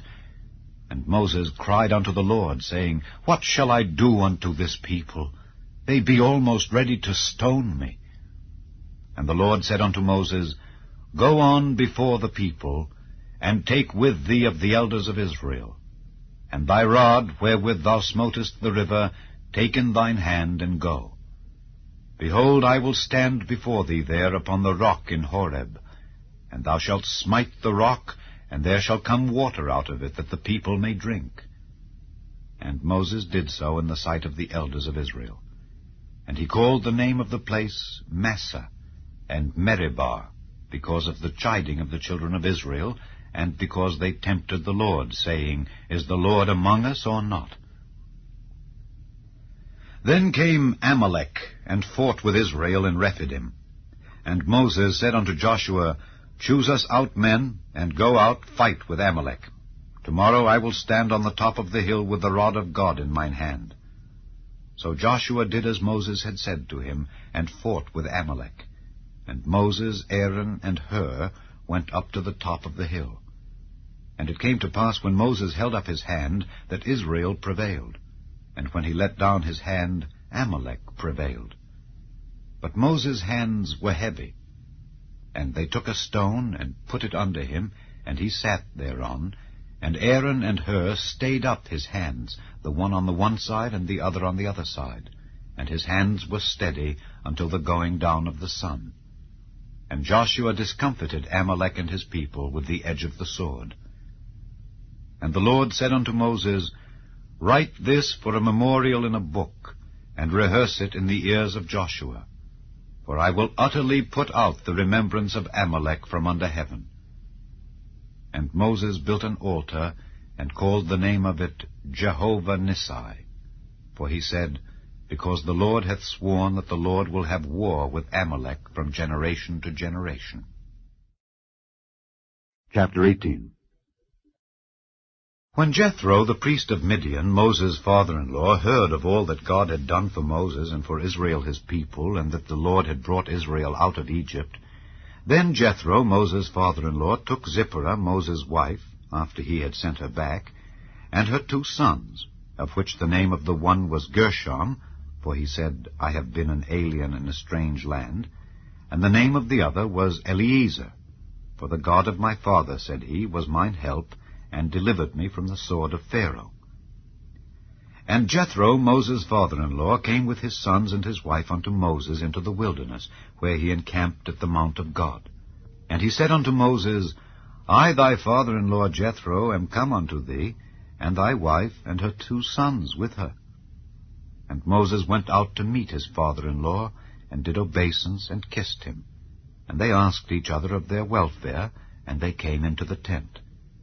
And Moses told his father-in-law all that the Lord had done unto Pharaoh and to the Egyptians for Israel's sake, and all the travail that had come upon them by the way, and how the Lord delivered them. And Jethro rejoiced for all the goodness which the Lord had done to Israel, whom he had delivered out of the hand of the Egyptians. And Jethro said, Blessed be the Lord, who hath delivered you out of the hand of the Egyptians and out of the hand of Pharaoh, who hath delivered the people from under the hand of the Egyptians. Now I know that the Lord is greater than all gods, for in the thing wherein they dealt proudly, he was above them. And Jethro, Moses' father-in-law, took a burnt offering and sacrifices for God. And Aaron came, and all the elders of Israel, to eat bread with Moses' father-in-law before God.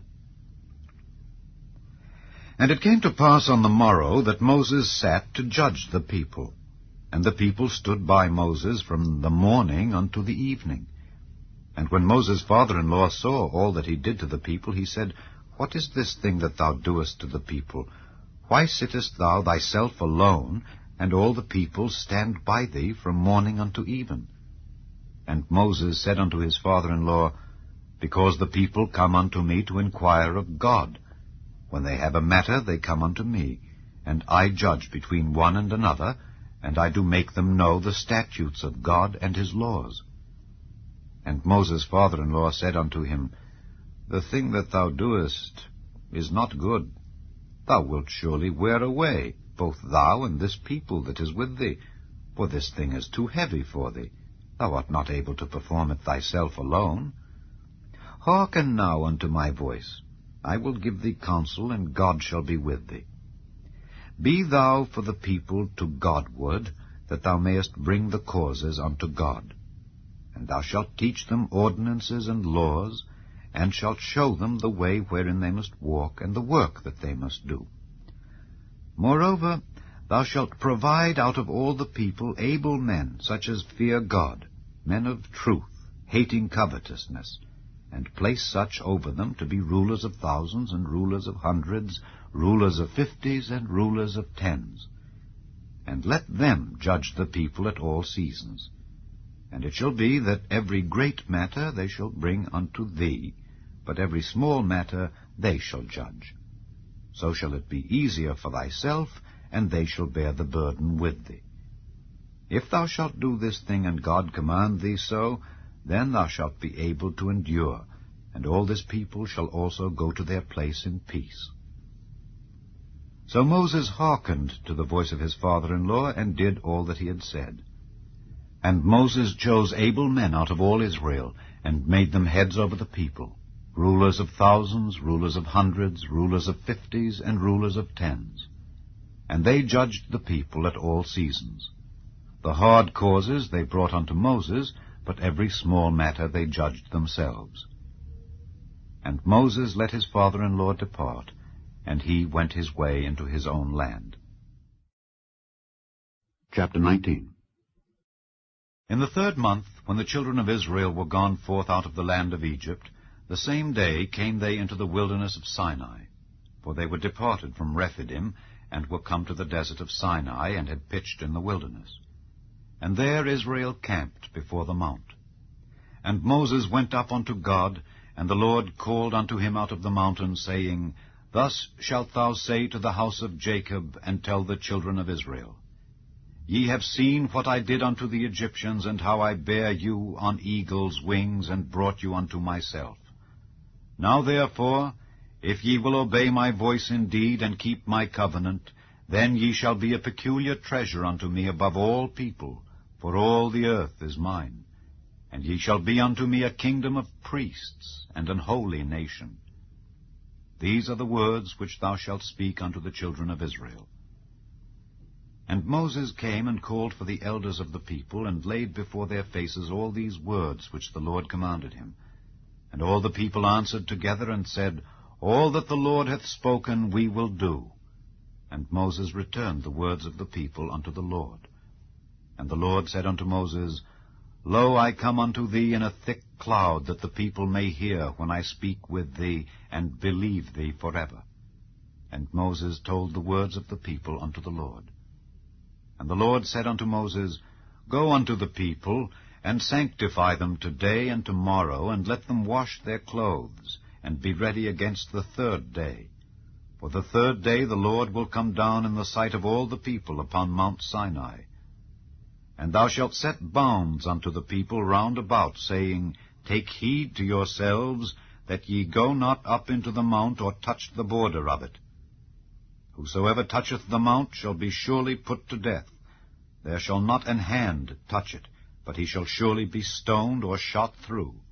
Whether it be beast or man, it shall not live. When the trumpet soundeth long, they shall come up to the mount. And Moses went down from the mount unto the people, and sanctified the people, and they washed their clothes. And he said unto the people, Be ready against the 3rd day. Come not at your wives. And it came to pass on the 3rd day in the morning, that there were thunders and lightnings, and a thick cloud upon the mount, and the voice of the trumpet exceeding loud, so that all the people that was in the camp trembled. And Moses brought forth the people out of the camp to meet with God, and they stood at the nether part of the mount. And Mount Sinai was altogether on a smoke, because the Lord descended upon it in fire, and the smoke thereof ascended as the smoke of a furnace, and the whole mount quaked greatly. And when the voice of the trumpet sounded long, and waxed louder and louder, Moses spake, and God answered him by a voice. And the Lord came down upon Mount Sinai on the top of the mount. And the Lord called Moses up to the top of the mount, and Moses went up. And the Lord said unto Moses, Go down, charge the people, lest they break through unto the Lord to gaze, and many of them perish. And let the priests also which come near to the Lord sanctify themselves, lest the Lord break forth upon them. And Moses said unto the Lord, The people cannot come up to Mount Sinai, for thou chargedst us, saying, Set bounds about the mount, and sanctify it.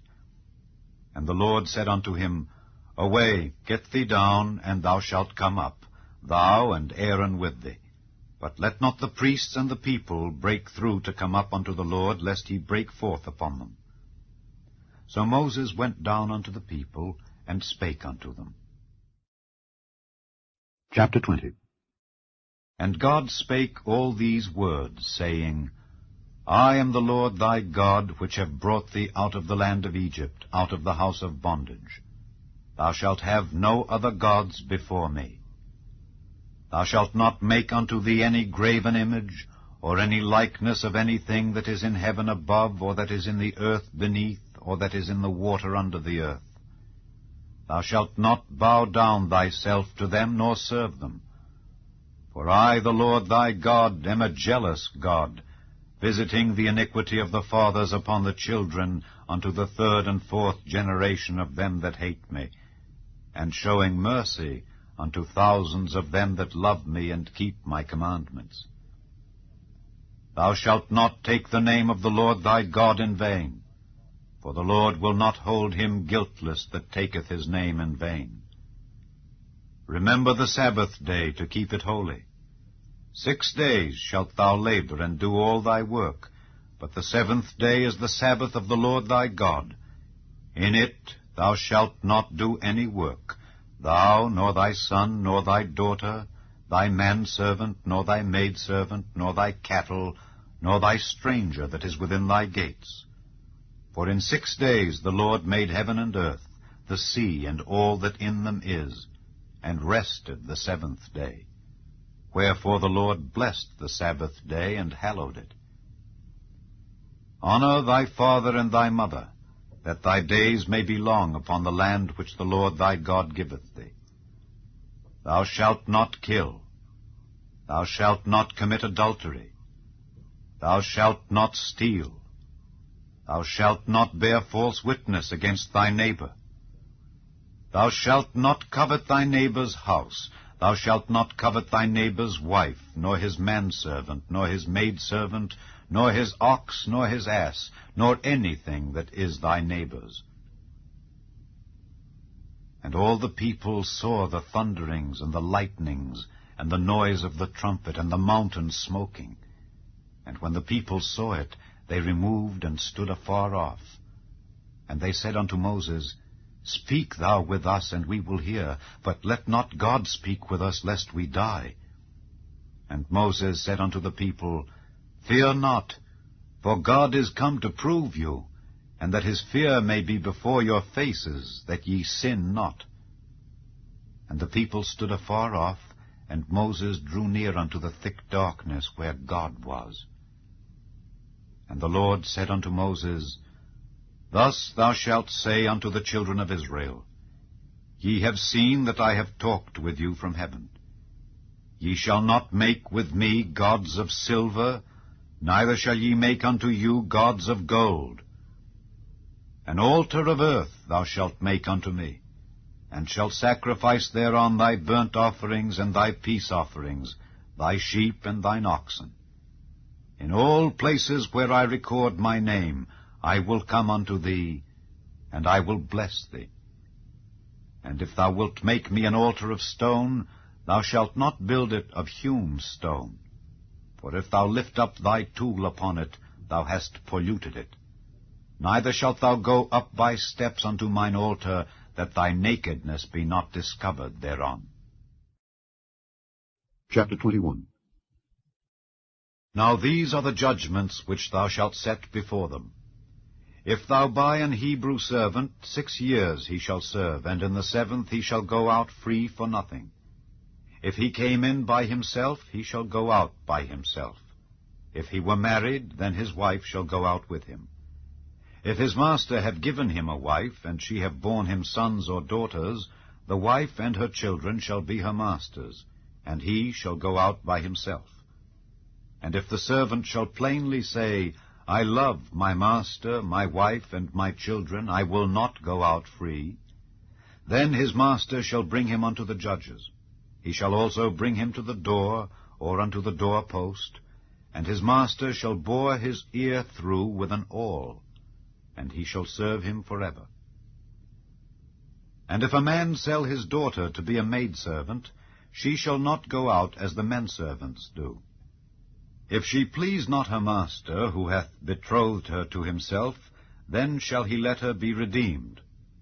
To sell her unto a strange nation he shall have no power, seeing he hath dealt deceitfully with her.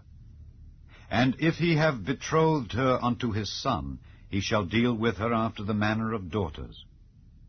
If he take him another wife, her food, her raiment, and her duty of marriage shall he not diminish. And if he do not these 3 unto her, then shall she go out free without money. He that smiteth a man so that he die shall be surely put to death. And if a man lie not in wait, but God deliver him into his hand, then I will appoint thee a place whither he shall flee. But if a man come presumptuously upon his neighbor to slay him with guile, thou shalt take him from mine altar, that he may die. And he that smiteth his father or his mother shall be surely put to death. And he that stealeth a man and selleth him, or if he be found in his hand, he shall surely be put to death. And he that curseth his father or his mother shall surely be put to death.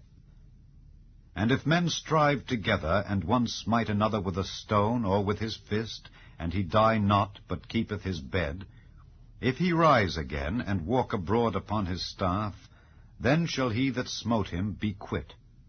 Only he shall pay for the loss of his time, and shall cause him to be thoroughly healed. And if a man smite his servant or his maid with a rod, and he die under his hand, he shall be surely punished. Notwithstanding, if he continue a day or 2, he shall not be punished, for he is his money.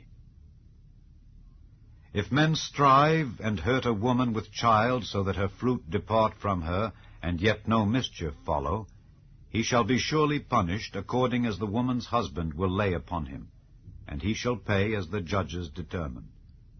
And if any mischief follow, then thou shalt give life for life, eye for eye, tooth for tooth, hand for hand, foot for foot, burning for burning, wound for wound, stripe for stripe. And if a man smite the eye of his servant, or the eye of his maid, that it perish, he shall let him go free for his eye's sake. And if he smite out his manservant's tooth, or his maidservant's tooth, he shall let him go free for his tooth's sake. If an ox gore a man or a woman, that they die, then the ox shall be surely stoned, and his flesh shall not be eaten, but the owner of the ox shall be quit. But if the ox were wont to push with his horn in time past, and it hath been testified to his owner, and he hath not kept him in, but that he hath killed a man or a woman, the ox shall be stoned, and his owner also shall be put to death. If there be laid on him a sum of money, then he shall give for the ransom of his life whatsoever is laid upon him. Whether he have gored a son or have gored a daughter, according to this judgment shall it be done unto him. If the ox shall push a manservant or a maidservant, he shall give unto their master 30 shekels of silver, and the ox shall be stoned. And if a man shall open a pit, or if a man shall dig a pit, and not cover it, and an ox or an ass fall therein, the owner of the pit shall make it good, and give money unto the owner of them, and the dead beast shall be his. And if one man's ox hurt another's that he die, then they shall sell the live ox, and divide the money of it, and the dead ox also they shall divide. Or if it be known that the ox hath used to push in time past, and his owner hath not kept him in, he shall surely pay ox for ox, and the dead shall be his own. Chapter 22. If a man shall steal an ox or a sheep, and kill it or sell it, he shall restore 5 oxen for an ox, and 4 sheep for a sheep. If a thief be found breaking up, and be smitten that he die, there shall no blood be shed for him. If the sun be risen upon him, there shall be blood shed for him, for he should make full restitution. If he have nothing, then he shall be sold for his theft. If the theft be certainly found in his hand alive, whether it be ox or ass or sheep, he shall restore double. If a man shall cause a field or vineyard to be eaten, and shall put in his beast, and shall feed in another man's field, of the best of his own field and of the best of his own vineyard shall he make restitution. If fire break out and catch in thorns, so that the stacks of corn or the standing corn or the field be consumed therewith, he that kindled the fire shall surely make restitution. If a man shall deliver unto his neighbor money or stuff to keep, and it be stolen out of the man's house, if the thief be found, let him pay double. If the thief be not found, then the master of the house shall be brought unto the judges to see whether he have put his hand unto his neighbor's goods. For all manner of trespass, whether it be for ox, for ass, for sheep, for raiment, or for any manner of lost thing which another challengeth to be his, the cause of both parties shall come before the judges, and whom the judges shall condemn, he shall pay double unto his neighbor. If a man deliver unto his neighbor an ass, or an ox, or a sheep, or any beast to keep, and it die, or be hurt, or driven away, no man seeing it, then shall an oath of the Lord be between them both, that he hath not put his hand unto his neighbor's goods, and the owner of it shall accept thereof, and he shall not make it good. And if it be stolen from him, he shall make restitution unto the owner thereof. If it be torn in pieces, then let him bring it for witness, and he shall not make good that which was torn. And if a man borrow aught of his neighbor, and it be hurt or die, the owner thereof being not with it, he shall surely make it good. But if the owner thereof be with it, he shall not make it good. If it be an hired thing, it came for his hire. And if a man entice a maid that is not betrothed, and lie with her, he shall surely endow her to be his wife. If her father utterly refuse to give her unto him, he shall pay money according to the dowry of virgins. Thou shalt not suffer a witch to live. Whosoever lieth with a beast shall surely be put to death. He that sacrificeth unto any god save unto the Lord only, he shall be utterly destroyed. Thou shalt neither vex a stranger nor oppress him, for ye were strangers in the land of Egypt. Ye shall not afflict any widow or fatherless child. If thou afflict them in any wise, and they cry at all unto me, I will surely hear their cry, and my wrath shall wax hot, and I will kill you with the sword, and your wives shall be widows, and your children fatherless.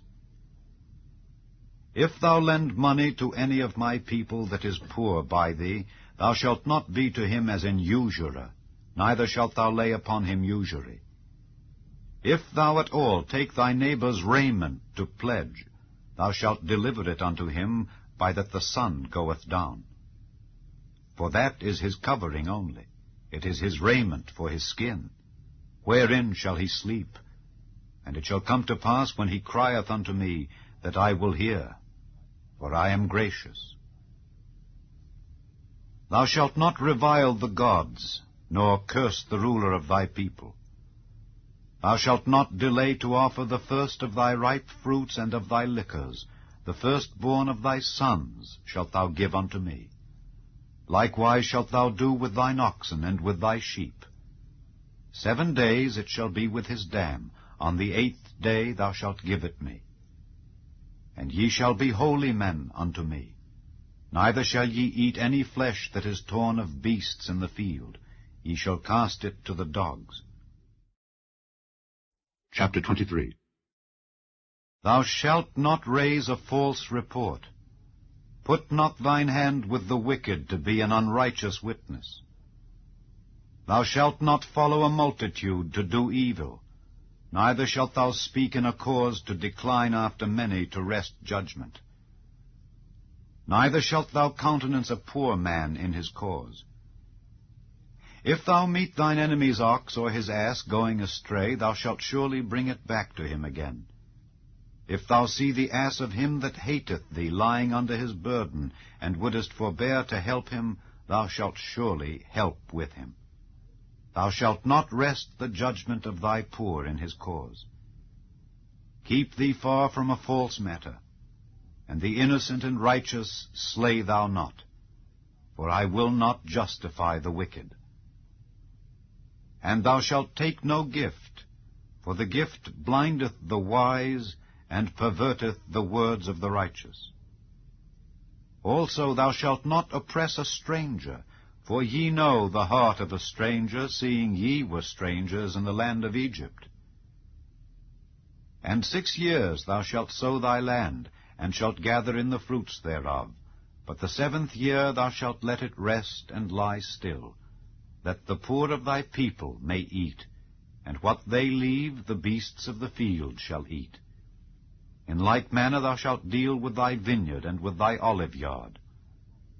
6 days thou shalt do thy work, and on the 7th day thou shalt rest, that thine ox and thine ass may rest, and the son of thy handmaid and the stranger may be refreshed. And in all things that I have said unto you, be circumspect, and make no mention of the name of other gods, neither let it be heard out of thy mouth.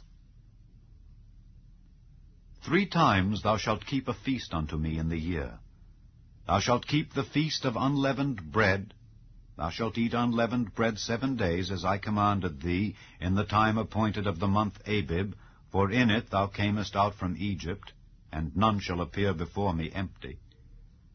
And the feast of harvest, the firstfruits of thy labors which thou hast sown in the field, and the feast of ingathering, which is in the end of the year, when thou hast gathered in thy labors out of the field.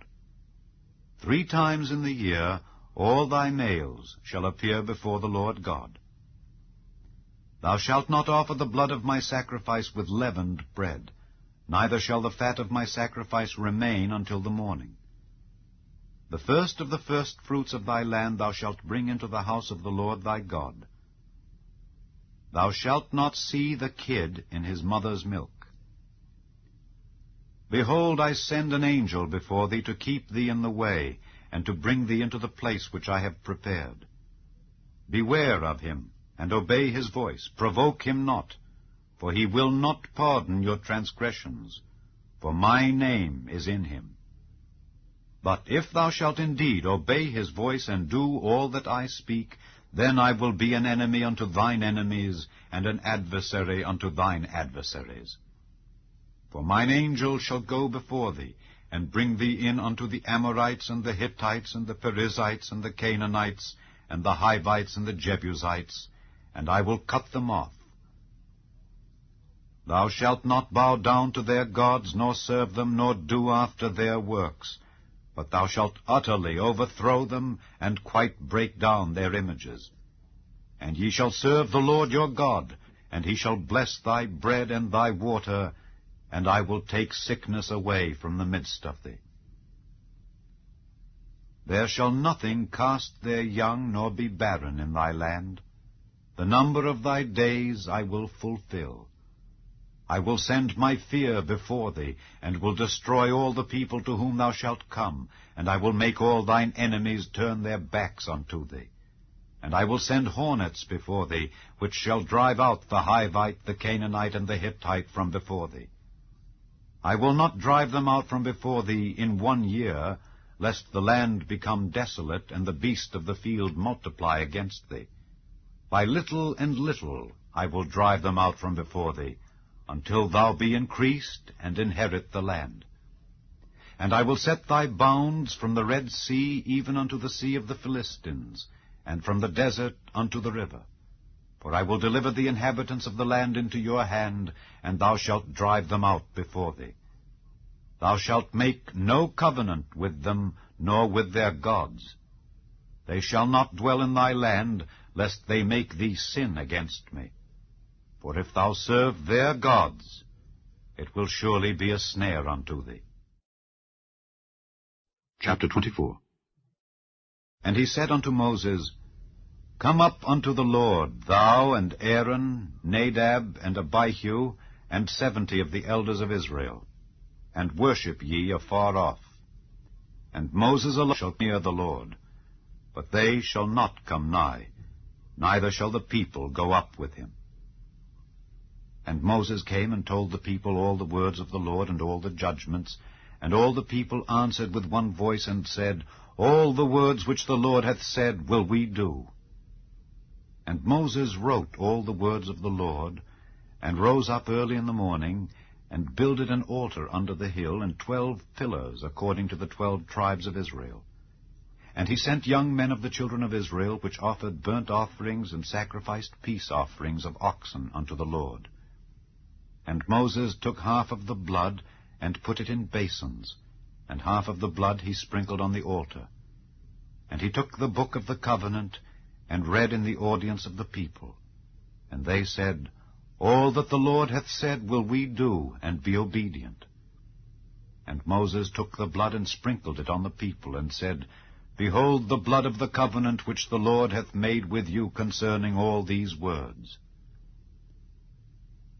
Then went up Moses and Aaron, Nadab and Abihu, and 70 of the elders of Israel, and they saw the God of Israel. And there was under his feet as it were a paved work of a sapphire stone, and as it were the body of heaven in his clearness.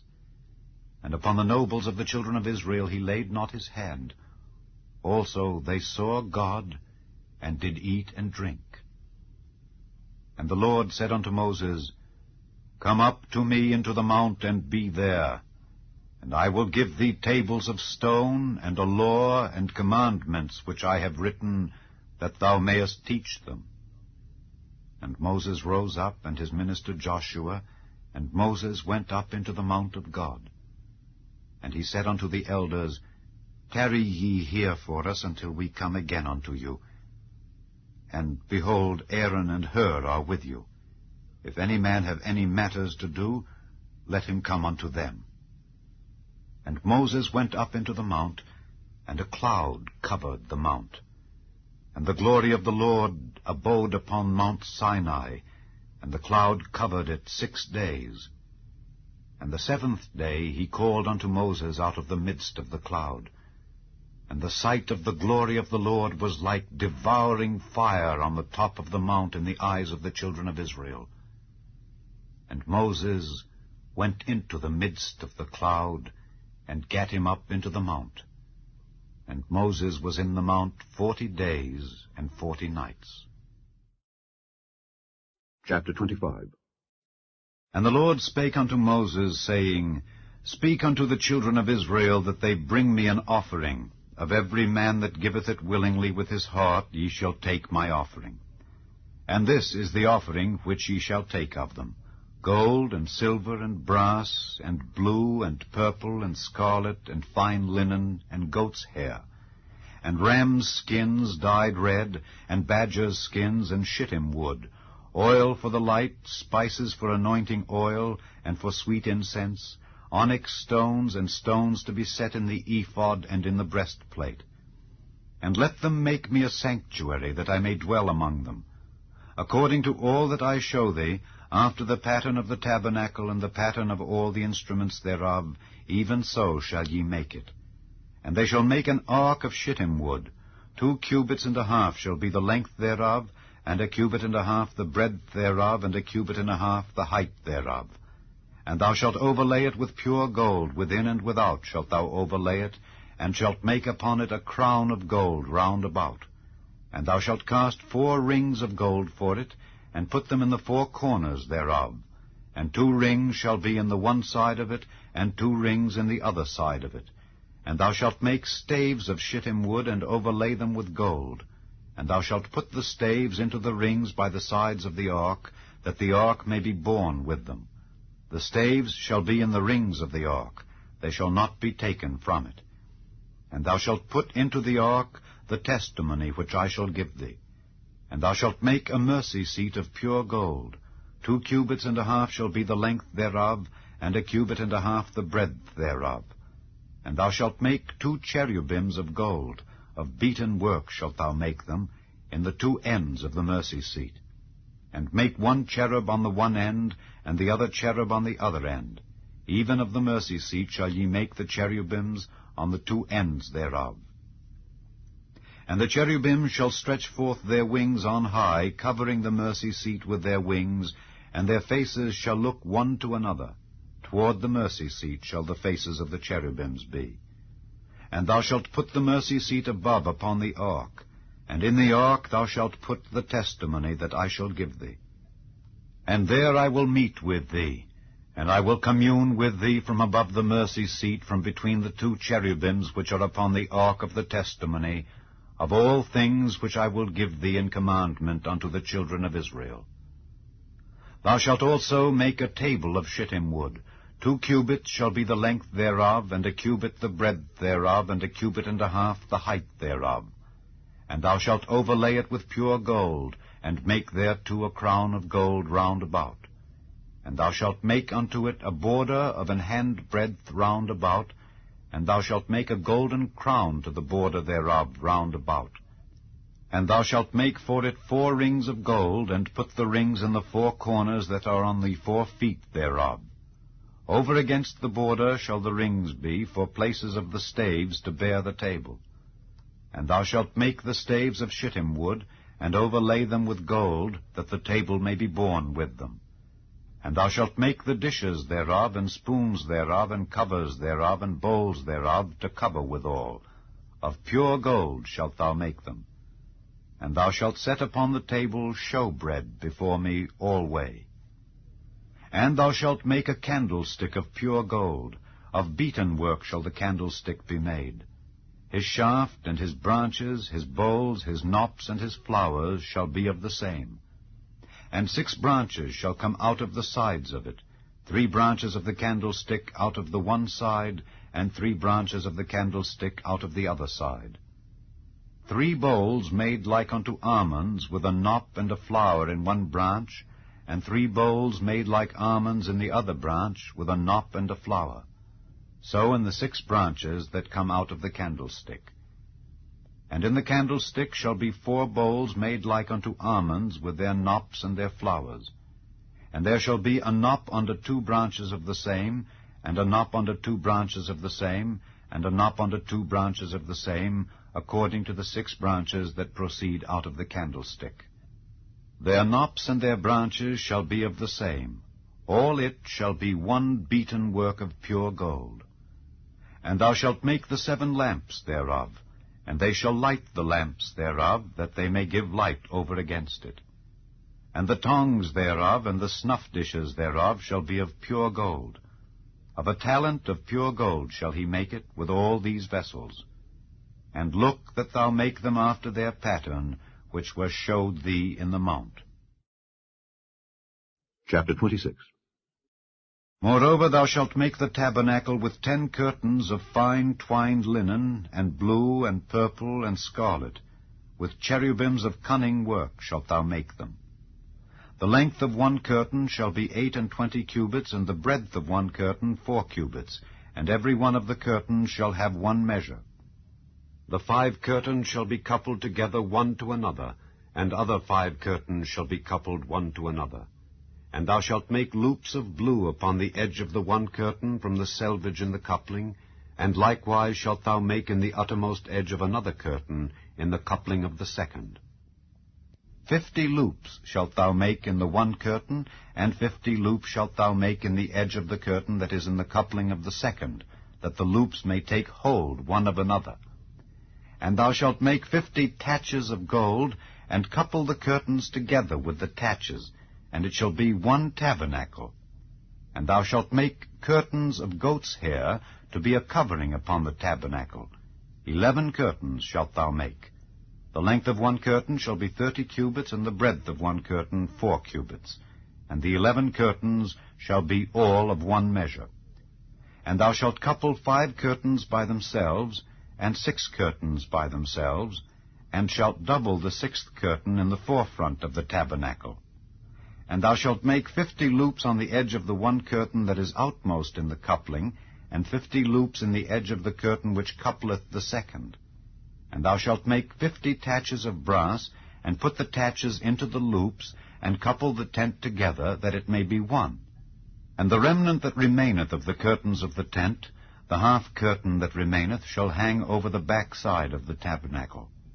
And a cubit on the one side, and a cubit on the other side of that which remaineth in the length of the curtains of the tent, it shall hang over the sides of the tabernacle on this side and on that side, to cover it. And thou shalt make a covering for the tent of rams' skins dyed red, and a covering above of badgers' skins. And thou shalt make boards for the tabernacle of shittim wood standing up. 10 cubits shall be the length of a board, and a cubit and a half shall be the breadth of one board. 2 tenons shall there be in one board, set in order one against another. Thus shalt thou make for all the boards of the tabernacle.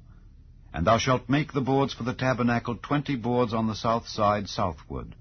And thou shalt make 40 sockets of silver under the 20 boards, 2 sockets under one board for his 2 tenons, and 2 sockets under another board for his 2 tenons. And for the second side of the tabernacle on the north side there shall be 20 boards. And there 40 sockets of silver, 2 sockets under one board, and 2 sockets under another board. And for the sides of the tabernacle westward thou shalt make 6 boards, and 2 boards shalt thou make for the corners of the tabernacle in the 2 sides. And they shall be coupled together beneath, and they shall be coupled together above the head of it unto one ring. Thus shall it be for them both. They shall be for the 2 corners. And they shall be 8 boards, and their sockets of silver, 16 sockets, 2 sockets under one board, and 2 sockets under another board. And thou shalt make bars of shittim wood, 5 for the boards of the one side of the tabernacle, and 5 bars for the boards of the other side of the tabernacle, and 5 bars for the boards of the side of the tabernacle, for the 2 sides westward. And the middle bar in the midst of the boards shall reach from end to end. And thou shalt overlay the boards with gold, and make their rings of gold for places for the bars, and thou shalt overlay the bars with gold. And thou shalt rear up the tabernacle according to the fashion thereof which was showed thee in the mount. And thou shalt make a veil of blue and purple and scarlet and fine twined linen of cunning work, with cherubims shall it be made. And thou shalt hang it upon 4 pillars of shittim wood overlaid with gold. Their hooks shall be of gold upon the 4 sockets of silver. And thou shalt hang up the veil under the taches, that thou mayest bring in thither within the veil the ark of the testimony. And the veil shall divide unto you between the holy place and the most holy. And thou shalt put the mercy seat upon the ark of the testimony in the most holy place. And thou shalt set the table without the veil, and the candlestick over against the table on the side of the tabernacle toward the south. And thou shalt put the table on the north side. And thou shalt make an hanging for the door of the tent of blue and purple and scarlet and fine twined linen wrought with needlework. And thou shalt make for the hanging 5 pillars of shittim wood, and overlay them with gold, and their hooks shall be of gold. And thou shalt cast 5 sockets of brass for them. Chapter 27. And thou shalt make an altar of shittim wood, 5 cubits long and 5 cubits broad.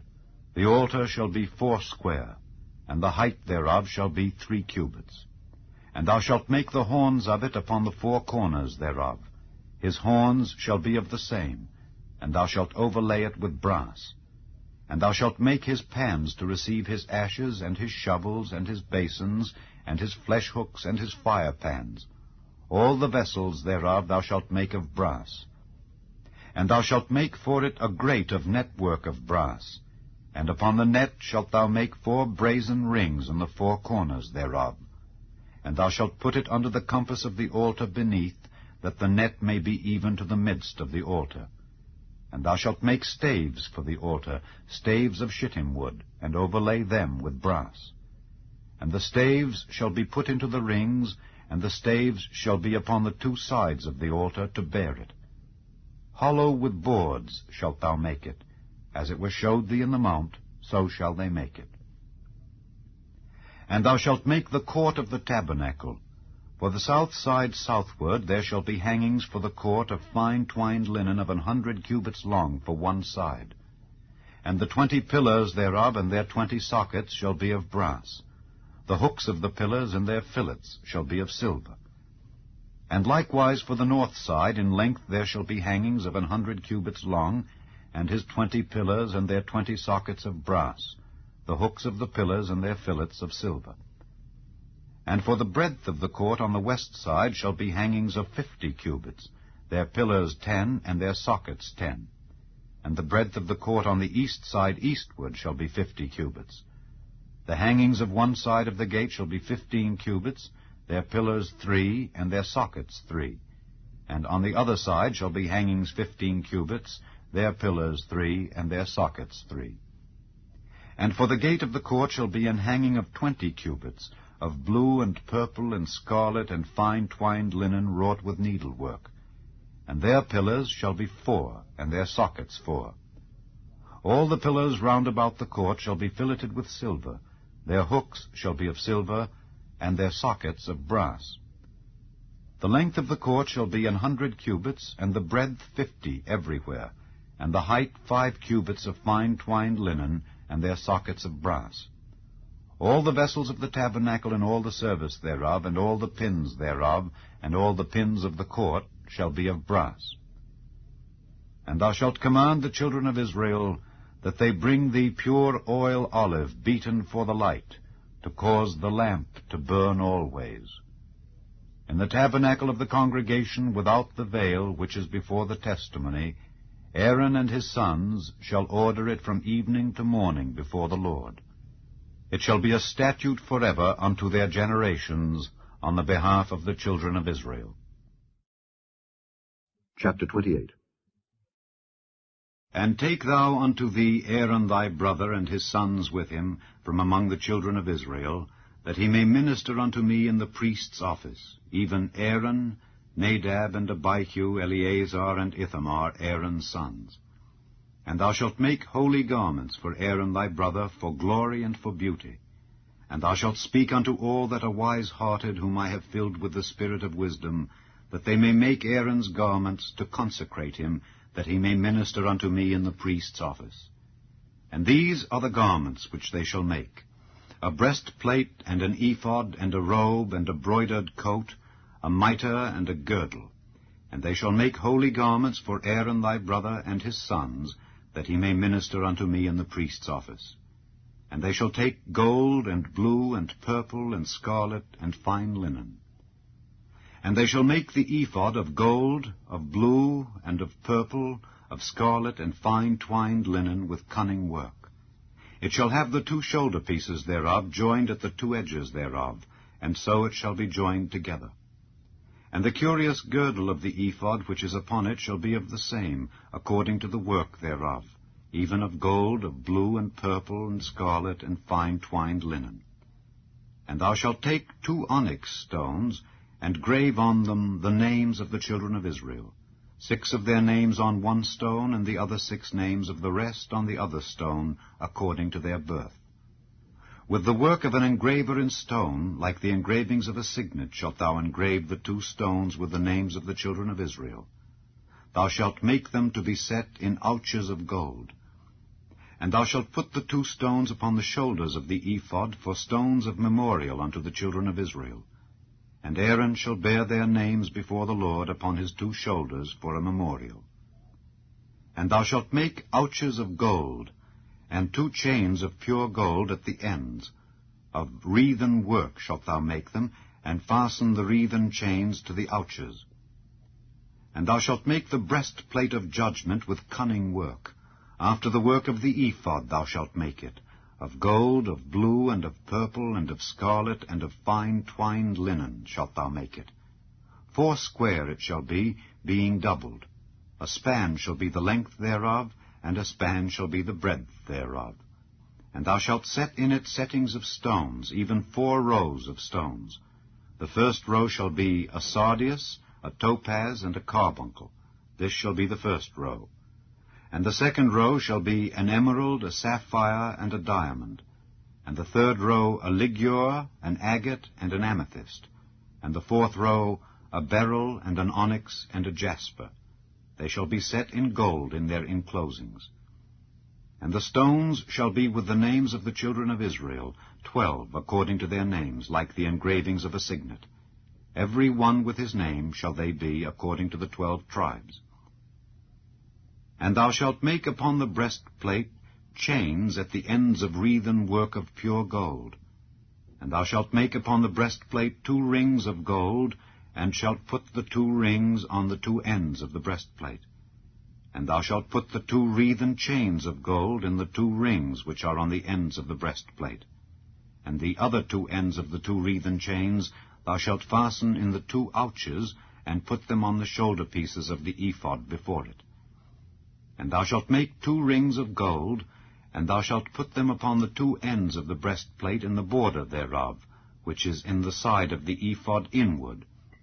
And 2 other rings of gold thou shalt make, and shalt put them on the 2 sides of the ephod underneath, toward the forepart thereof, over against the other coupling thereof, above the curious girdle of the ephod.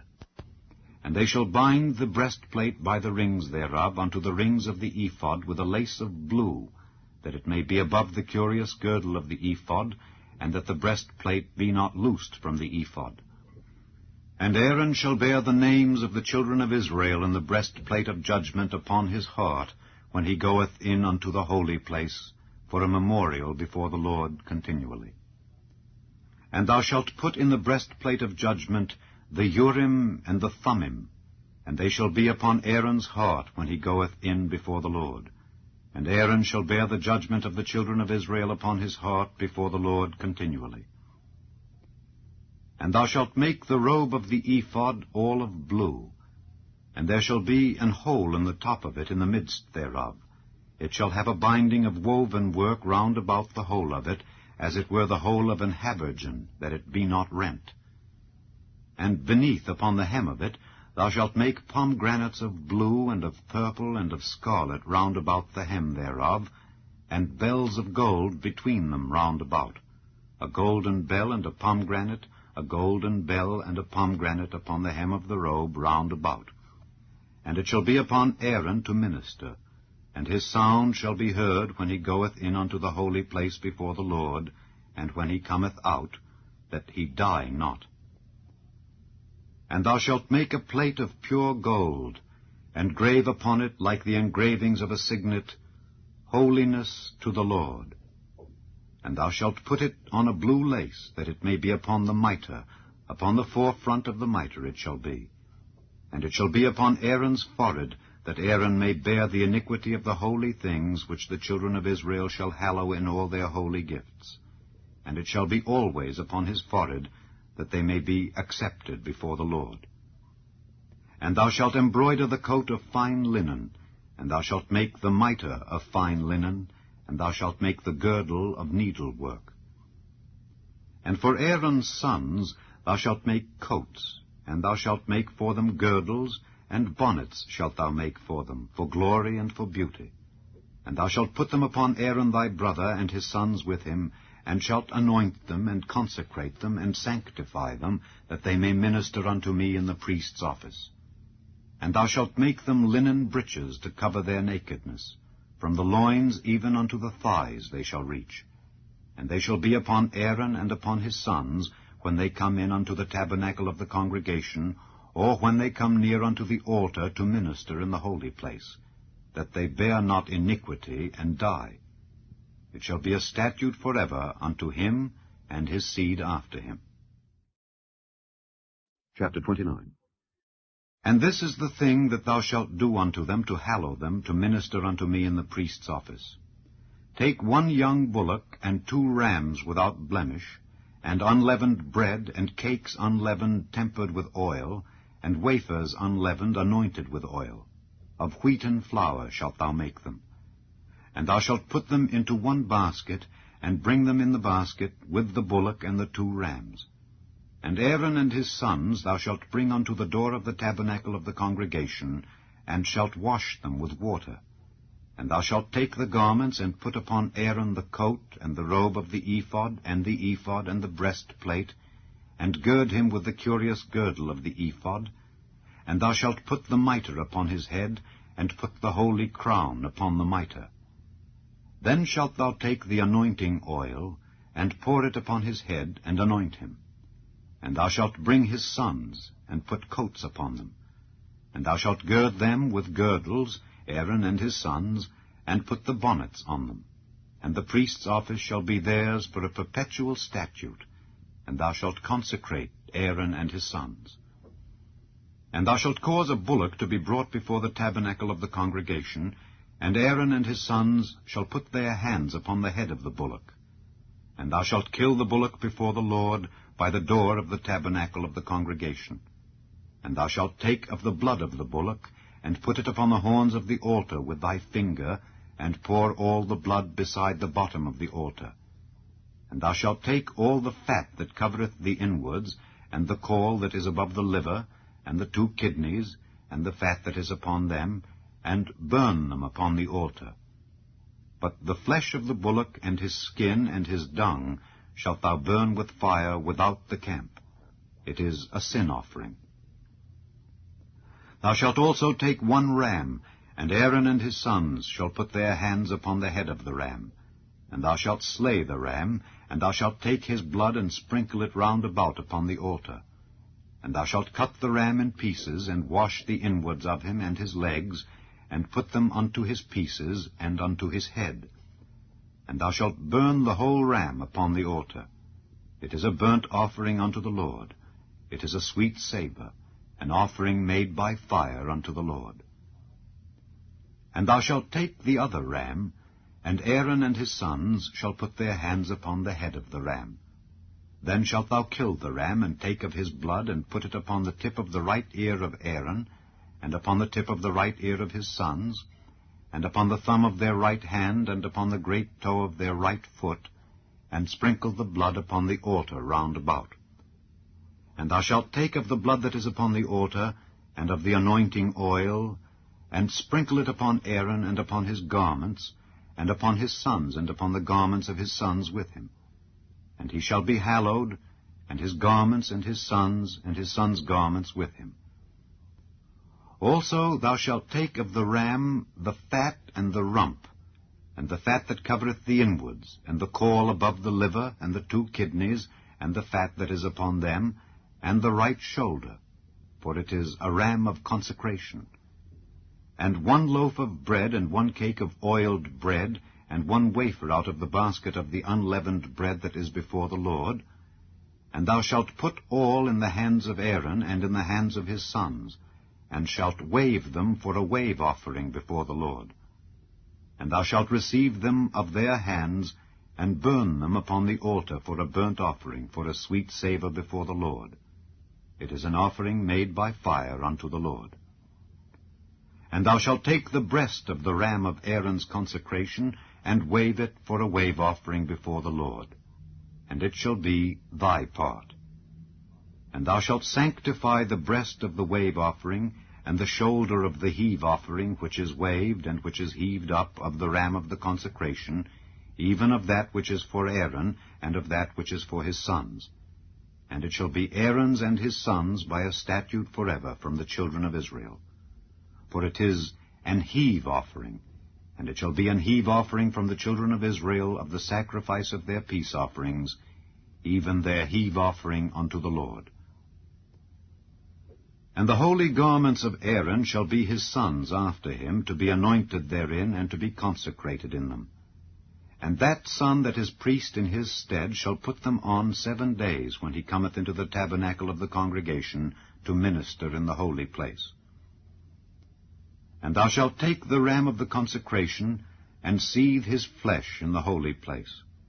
And Aaron and his sons shall eat the flesh of the ram, and the bread that is in the basket by the door of the tabernacle of the congregation. And they shall eat those things wherewith the atonement was made, to consecrate and to sanctify them. But a stranger shall not eat thereof, because they are holy.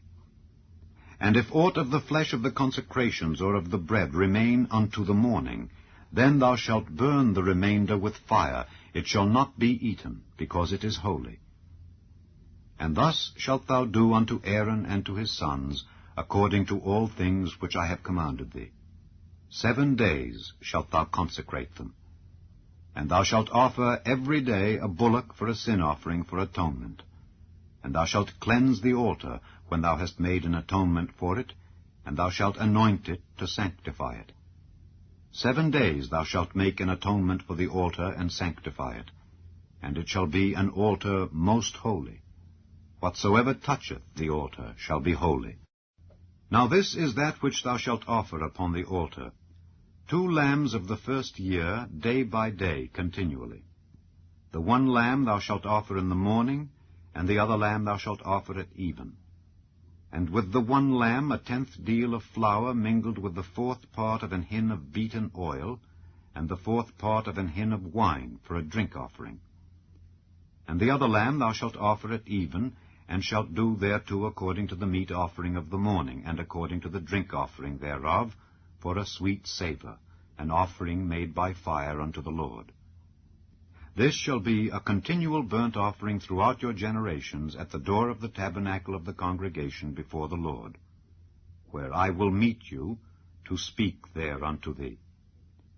And there I will meet with the children of Israel, and the tabernacle shall be sanctified by my glory. And I will sanctify the tabernacle of the congregation and the altar. I will sanctify also both Aaron and his sons to minister to me in the priest's office. And I will dwell among the children of Israel, and will be their God. And they shall know that I am the Lord their God, that brought them forth out of the land of Egypt, that I may dwell among them. I am the Lord their God. Chapter 30. And thou shalt make an altar to burn incense upon. Of shittim wood shalt thou make it. 1 cubit shall be the length thereof, and 1 cubit the breadth thereof. foursquare shall it be, and 2 cubits shall be the height thereof. The horns thereof shall be of the same. And thou shalt overlay it with pure gold, the top thereof and the sides thereof round about, and the horns thereof. And thou shalt make unto it a crown of gold round about. And 2 golden rings shalt thou make to it under the crown of it, by the 2 corners thereof. Upon the 2 sides of it shalt thou make it, and they shall be for places for the staves to bear it withal. And thou shalt make the staves of shittim wood, and overlay them with gold. And thou shalt put it before the veil that is by the ark of the testimony, before the mercy seat that is over the testimony, where I will meet with thee. And Aaron shall burn thereon sweet incense every morning. When he dresseth the lamps, he shall burn incense upon it. And when Aaron lighteth the lamps at even, he shall burn incense upon it, a perpetual incense before the Lord throughout your generations. Ye shall offer no strange incense thereon, nor burnt sacrifice, nor meat offering, neither shall ye pour drink offering thereon.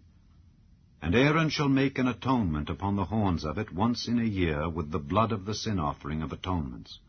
Once in the year shall he make atonement upon it throughout your generations. It is most holy unto the Lord. And the Lord spake unto Moses, saying, When thou takest the sum of the children of Israel after their number, then shall they give every man a ransom for his soul unto the Lord, when thou numberest them, that there be no plague among them when thou numberest them. This they shall give every one that passeth among them that are numbered, half a shekel after the shekel of the sanctuary. A shekel is 20 gerahs. And half shekel shall be the offering of the Lord. Every one that passeth among them that are numbered from 20 years old and above shall give an offering unto the Lord. The rich shall not give more, and the poor shall not give less than half a shekel, when they give an offering unto the Lord to make an atonement for your souls. And thou shalt take the atonement money of the children of Israel, and shalt appoint it for the service of the tabernacle of the congregation, that it may be a memorial unto the children of Israel before the Lord, to make an atonement for your souls. And the Lord spake unto Moses, saying, Thou shalt also make a laver of brass, and his foot also of brass, to wash withal. And thou shalt put it between the tabernacle of the congregation and the altar, and thou shalt put water therein. For Aaron and his sons shall wash their hands and their feet thereat. When they go into the tabernacle of the congregation, they shall wash with water, that they die not. Or when they come near to the altar to minister, to burn offering made by fire unto the Lord, so they shall wash their hands and their feet, that they die not. And it shall be a statute forever to them, even to him and to his seed throughout their generations. Moreover the Lord spake unto Moses, saying, Take thou also unto thee principal spices, of pure myrrh 500 shekels, and of sweet cinnamon half so much, even 250 shekels, and of sweet calamus 250 shekels, and of cassia 500 shekels, after the shekel of the sanctuary, and of oil olive and hin. And thou shalt make it an oil of holy ointment, an ointment compound after the art of the apothecary. It shall be an holy anointing oil. And thou shalt anoint the tabernacle of the congregation therewith, and the ark of the testimony, and the table and all his vessels, and the candlestick and his vessels, and the altar of incense, and the altar of burnt offering with all his vessels, and the laver and his foot. And thou shalt sanctify them, that they may be most holy. Whatsoever toucheth them shall be holy. And thou shalt anoint Aaron and his sons, and consecrate them, that they may minister unto me in the priest's office. And thou shalt speak unto the children of Israel, saying, This shall be an holy anointing oil unto me throughout your generations. Upon man's flesh shall it not be poured, neither shall ye make any other like it after the composition of it. It is holy, and it shall be holy unto you. Whosoever compoundeth any like it, or whosoever putteth any of it upon a stranger, shall even be cut off from his people. And the Lord said unto Moses, Take unto thee sweet spices, stacte, and onycha, and galbanum, these sweet spices with pure frankincense. Of each shall there be a like weight. And thou shalt make it a perfume, a confection after the art of the apothecary, tempered together, pure and holy. And thou shalt beat some of it very small, and put of it before the testimony in the tabernacle of the congregation, where I will meet with thee. It shall be unto you most holy. And as for the perfume which thou shalt make, ye shall not make to yourselves according to the composition thereof. It shall be unto thee holy for the Lord. Whosoever shall make like unto that, to smell thereto, shall even be cut off from his people. Chapter 31. And the Lord spake unto Moses, saying, See, I have called by name Bezaleel the son of Uri, the son of Hur, of the tribe of Judah. And I have filled him with the Spirit of God, in wisdom and in understanding and in knowledge and in all manner of workmanship, to devise cunning works, to work in gold and in silver and in brass, and in cutting of stones, to set them, and in carving of timber, to work in all manner of workmanship. And I, behold, I have given with him Aholiab, the son of Ahisamach, of the tribe of Dan. And in the hearts of all that are wise-hearted I have put wisdom, that they may make all that I have commanded thee. The tabernacle of the congregation, and the ark of the testimony, and the mercy seat that is thereupon, and all the furniture of the tabernacle, and the table and his furniture, and the pure candlestick with all his furniture, and the altar of incense, and the altar of burnt offering with all his furniture, and the laver and his foot, and the cloths of service, and the holy garments for Aaron the priest, and the garments of his sons, to minister in the priest's office, and the anointing oil, and sweet incense for the holy place. According to all that I have commanded thee shall they do. And the Lord spake unto Moses, saying, Speak thou also unto the children of Israel, saying, Verily my Sabbaths ye shall keep, for it is a sign between me and you throughout your generations, that ye may know that I am the Lord that doth sanctify you. Ye shall keep the Sabbath, therefore, for it is holy unto you. Every one that defileth it shall surely be put to death, for whosoever doeth any work therein, that soul shall be cut off from among his people. 6 days may work be done, but in the 7th is the Sabbath of rest, holy to the Lord. Whosoever doeth any work in the Sabbath day, he shall surely be put to death. Wherefore the children of Israel shall keep the Sabbath, to observe the Sabbath throughout their generations, for a perpetual covenant. It is a sign between me and the children of Israel forever. For in 6 days the Lord made heaven and earth, and on the 7th day he rested and was refreshed. And he gave unto Moses, when he had made an end of communing with him upon Mount Sinai, 2 tables of testimony, tables of stone written with the finger of God. Chapter 32. And when the people saw that Moses delayed to come down out of the mount, the people gathered themselves together unto Aaron, and said unto him, Up, make us gods, which shall go before us. For as for this Moses, the man that brought us up out of the land of Egypt, we wot not what is become of him. And Aaron said unto them, Break off the golden earrings which are in the ears of your wives, of your sons, and of your daughters, and bring them unto me. And all the people brake off the golden earrings which were in their ears, and brought them unto Aaron. And he received them at their hand, and fashioned it with a graving tool, after he had made it a molten calf. And they said, These be thy gods, O Israel, which brought thee up out of the land of Egypt. And when Aaron saw it, he built an altar before it.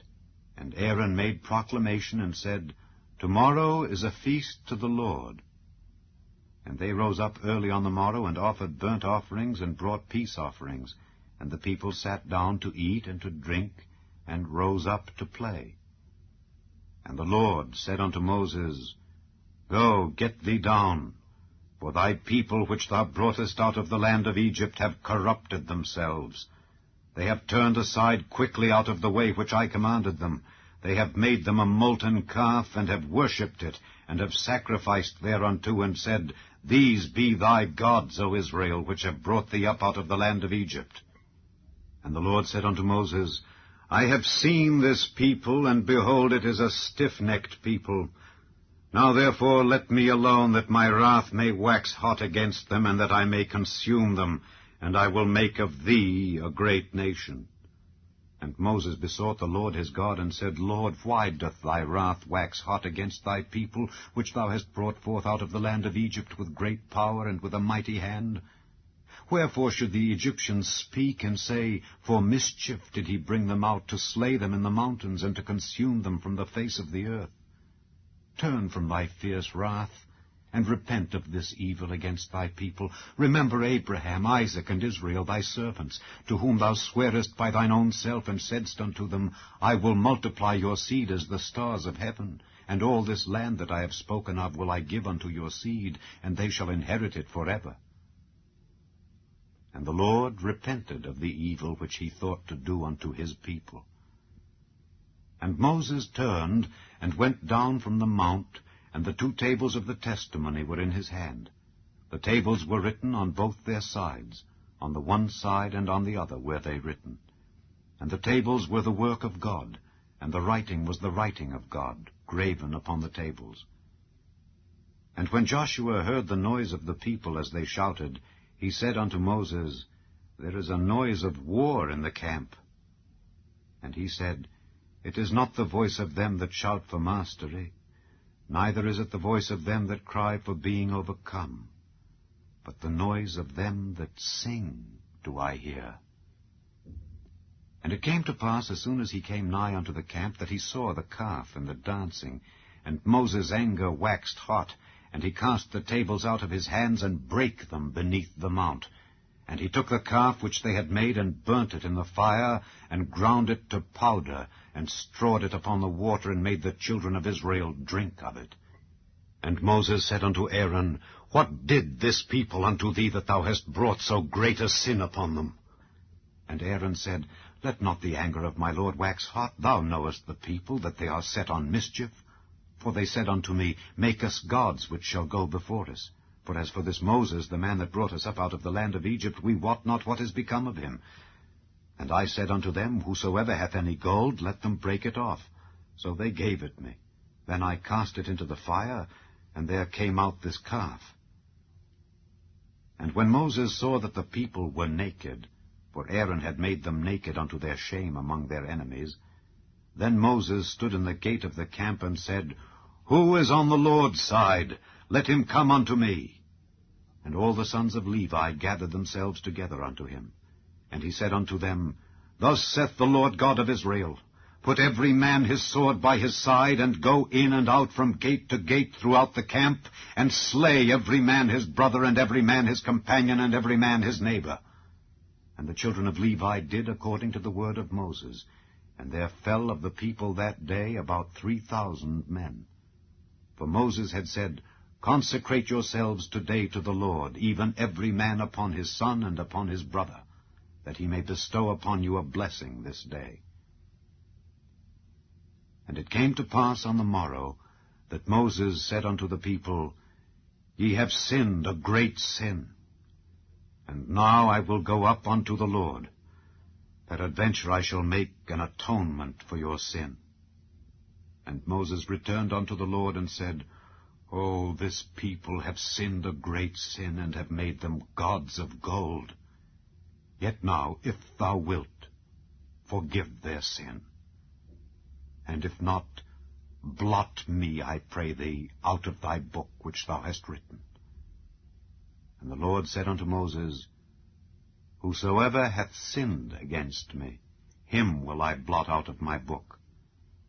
Therefore now go, lead the people unto the place of which I have spoken unto thee.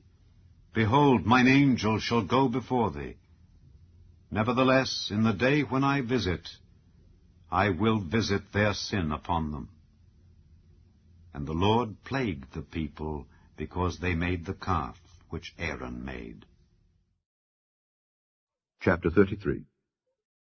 And the Lord said unto Moses, Depart and go up hence, thou and the people which thou hast brought up out of the land of Egypt, unto the land which I sware unto Abraham, to Isaac, and to Jacob, saying, Unto thy seed will I give it. And I will send an angel before thee, and I will drive out the Canaanite, the Amorite, and the Hittite, and the Perizzite, the Hivite, and the Jebusite, unto a land flowing with milk and honey. For I will not go up in the midst of thee, for thou art a stiff-necked people, lest I consume thee in the way. And when the people heard these evil tidings, they mourned, and no man did put on him his ornaments. For the Lord had said unto Moses, Say unto the children of Israel, Ye are a stiff-necked people. I will come up into the midst of thee in a moment, and consume thee. Therefore now put off thy ornaments from thee, that I may know what to do unto thee. And the children of Israel stripped themselves of their ornaments by the Mount Horeb. And Moses took the tabernacle, and pitched it without the camp, afar off from the camp, and called it the tabernacle of the congregation. And it came to pass that every one which sought the Lord went out unto the tabernacle of the congregation, which was without the camp. And it came to pass, when Moses went out unto the tabernacle, that all the people rose up, and stood every man at his tent door, and looked after Moses until he was gone into the tabernacle. And it came to pass, as Moses entered into the tabernacle, the cloudy pillar descended, and stood at the door of the tabernacle, and the Lord talked with Moses. And all the people saw the cloudy pillar stand at the tabernacle door, and all the people rose up and worshipped, every man in his tent door. And the Lord spake unto Moses face to face, as a man speaketh unto his friend. And he turned again into the camp, but his servant Joshua the son of Nun, a young man, departed not out of the tabernacle. And Moses said unto the Lord, See, thou sayest unto me, Bring up this people, and thou hast not let me know whom thou wilt send with me. Yet thou hast said, I know thee by name, and thou hast also found grace in my sight. Now therefore I pray thee, if I have found grace in thy sight, show me now thy way, that I may know thee, that I may find grace in thy sight, and consider that this nation is thy people. And he said, My presence shall go with thee, and I will give thee rest. And he said unto him, If thy presence go not with me, carry us not up hence. For wherein shall it be known here that I and thy people have found grace in thy sight? Is it not in that thou goest with us? So shall we be separated, I and thy people, from all the people that are upon the face of the earth. And the Lord said unto Moses, I will do this thing also that thou hast spoken, for thou hast found grace in my sight, and I know thee by name. And he said, I beseech thee, show me thy glory. And he said, I will make all my goodness pass before thee, and I will proclaim the name of the Lord before thee, and will be gracious to whom I will be gracious, and will show mercy on whom I will show mercy. And he said, Thou canst not see my face, for there shall no man see me and live. And the Lord said, Behold, there is a place by me, and thou shalt stand upon a rock. And it shall come to pass, while my glory passeth by, that I will put thee in a cleft of the rock, and will cover thee with my hand while I pass by. And I will take away mine hand, and thou shalt see my back parts, but my face shall not be seen. Chapter 34. And the Lord said unto Moses, Hew thee 2 tables of stone like unto the first, and I will write upon these tables the words that were in the first tables which thou breakest. And be ready in the morning, and come up in the morning unto Mount Sinai, and present thyself there to me in the top of the mount. And no man shall come up with thee, neither let any man be seen throughout all the mount, neither let the flocks nor herds feed before that mount. And he hewed 2 tables of stone like unto the first. And Moses rose up early in the morning, and went up unto Mount Sinai, as the Lord had commanded him, and took in his hand the 2 tables of stone. And the Lord descended in the cloud, and stood with him there, and proclaimed the name of the Lord. And the Lord passed by before him, and proclaimed, the Lord God, merciful and gracious, long-suffering and abundant in goodness and truth, keeping mercy for thousands, forgiving iniquity and transgression and sin, and that will by no means clear the guilty, visiting the iniquity of the fathers upon the children and upon the children's children, unto the 3rd and to the 4th generation. And Moses made haste, and bowed his head toward the earth, and worshipped. And he said, If now I have found grace in thy sight, O Lord, let my Lord, I pray thee, go among us, for it is a stiff-necked people, and pardon our iniquity and our sin, and take us for thine inheritance. And he said, Behold, I make a covenant. Before all thy people I will do marvels such as have not been done in all the earth, nor in any nation. And all the people among which thou art shall see the work of the Lord. For it is a terrible thing that I will do with thee. Observe thou that which I command thee this day. Behold, I drive out before thee the Amorite, and the Canaanite, and the Hittite, and the Perizzite, and the Hivite, and the Jebusite. Take heed to thyself, lest thou make a covenant with the inhabitants of the land whither thou goest, lest it be for a snare in the midst of thee. But ye shall destroy their altars, break their images, and cut down their groves. For thou shalt worship no other God, for the Lord, whose name is jealous, is a jealous God. Lest thou make a covenant with the inhabitants of the land, and they go a-whoring after their gods, and do sacrifice unto their gods, and one call thee, and thou eat of his sacrifice, and thou take of their daughters unto thy sons, and their daughters go a-whoring after their gods, and make thy sons go a-whoring after their gods. Thou shalt make thee no molten gods. The feast of unleavened bread shalt thou keep. 7 days thou shalt eat unleavened bread, as I commanded thee, in the time of the month Abib. For in the month Abib thou camest out from Egypt. All that openeth the matrix is mine, and every firstling among thy cattle, whether ox or sheep, that is male. But the firstling of an ass thou shalt redeem with a lamb, and if thou redeem him not, then shalt thou break his neck. All the firstborn of thy sons thou shalt redeem, and none shall appear before me empty. 6 days thou shalt work, but on the 7th day thou shalt rest.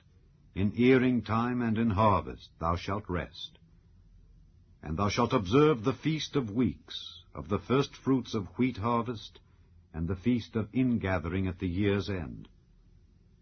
Thrice in the year shall all your men-children appear before the Lord God, the God of Israel. For I will cast out the nations before thee, and enlarge thy borders. Neither shall any man desire thy land, when thou shalt go up to appear before the Lord thy God thrice in the year. Thou shalt not offer the blood of my sacrifice with leaven, neither shall the sacrifice of the feast of the Passover be left unto the morning. The first of the firstfruits of thy land thou shalt bring unto the house of the Lord thy God. Thou shalt not see the kid in his mother's milk. And the Lord said unto Moses, Write thou these words, for after the tenor of these words I have made a covenant with thee and with Israel. And he was there with the Lord 40 days and 40 nights. He did neither eat bread nor drink water, and he wrote upon the tables the words of the covenant, the 10 commandments.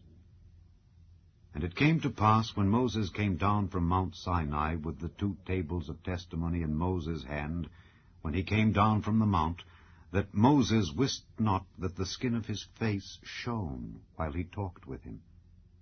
And when Aaron and all the children of Israel saw Moses, behold, the skin of his face shone, and they were afraid to come nigh him.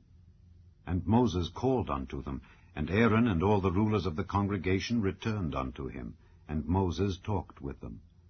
And afterward all the children of Israel came nigh, and he gave them in commandment all that the Lord had spoken with him in Mount Sinai.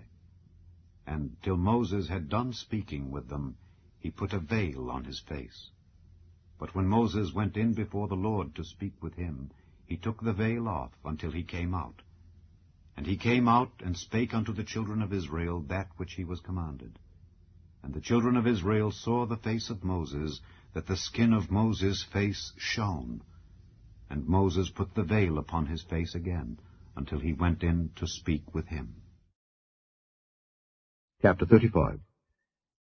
And Moses gathered all the congregation of the children of Israel together, and said unto them, These are the words which the Lord hath commanded, that ye should do them. 6 days shall work be done, but on the 7th day there shall be to you an holy day, a Sabbath of rest to the Lord. Whosoever doeth work therein shall be put to death. Ye shall kindle no fire throughout your habitations upon the Sabbath day. And Moses spake unto all the congregation of the children of Israel, saying, This is the thing which the Lord commanded, saying, Take ye from among you an offering unto the Lord.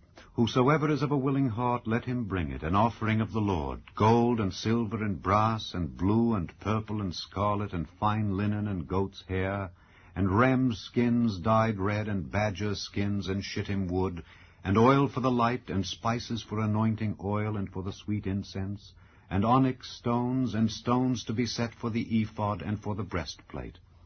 And every wise-hearted among you shall come and make all that the Lord hath commanded, the tabernacle, his tent and his covering, his taches and his boards, his bars, his pillars and his sockets, the ark and the staves thereof, with the mercy seat and the veil of the covering, the table and his staves and all his vessels and the showbread, the candlestick also for the light, and his furniture and his lamps with the oil for the light, and the incense altar and his staves, and the anointing oil and the sweet incense, and the hanging for the door at the entering in of the tabernacle, the altar of burnt offering with his brazen grate, his staves and all his vessels, the laver and his foot, the hangings of the court, his pillars and their sockets, and the hanging for the door of the court, the pins of the tabernacle and the pins of the court and their cords, the cloths of service to do service in the holy place, the holy garments for Aaron the priest, and the garments of his sons to minister in the priest's office.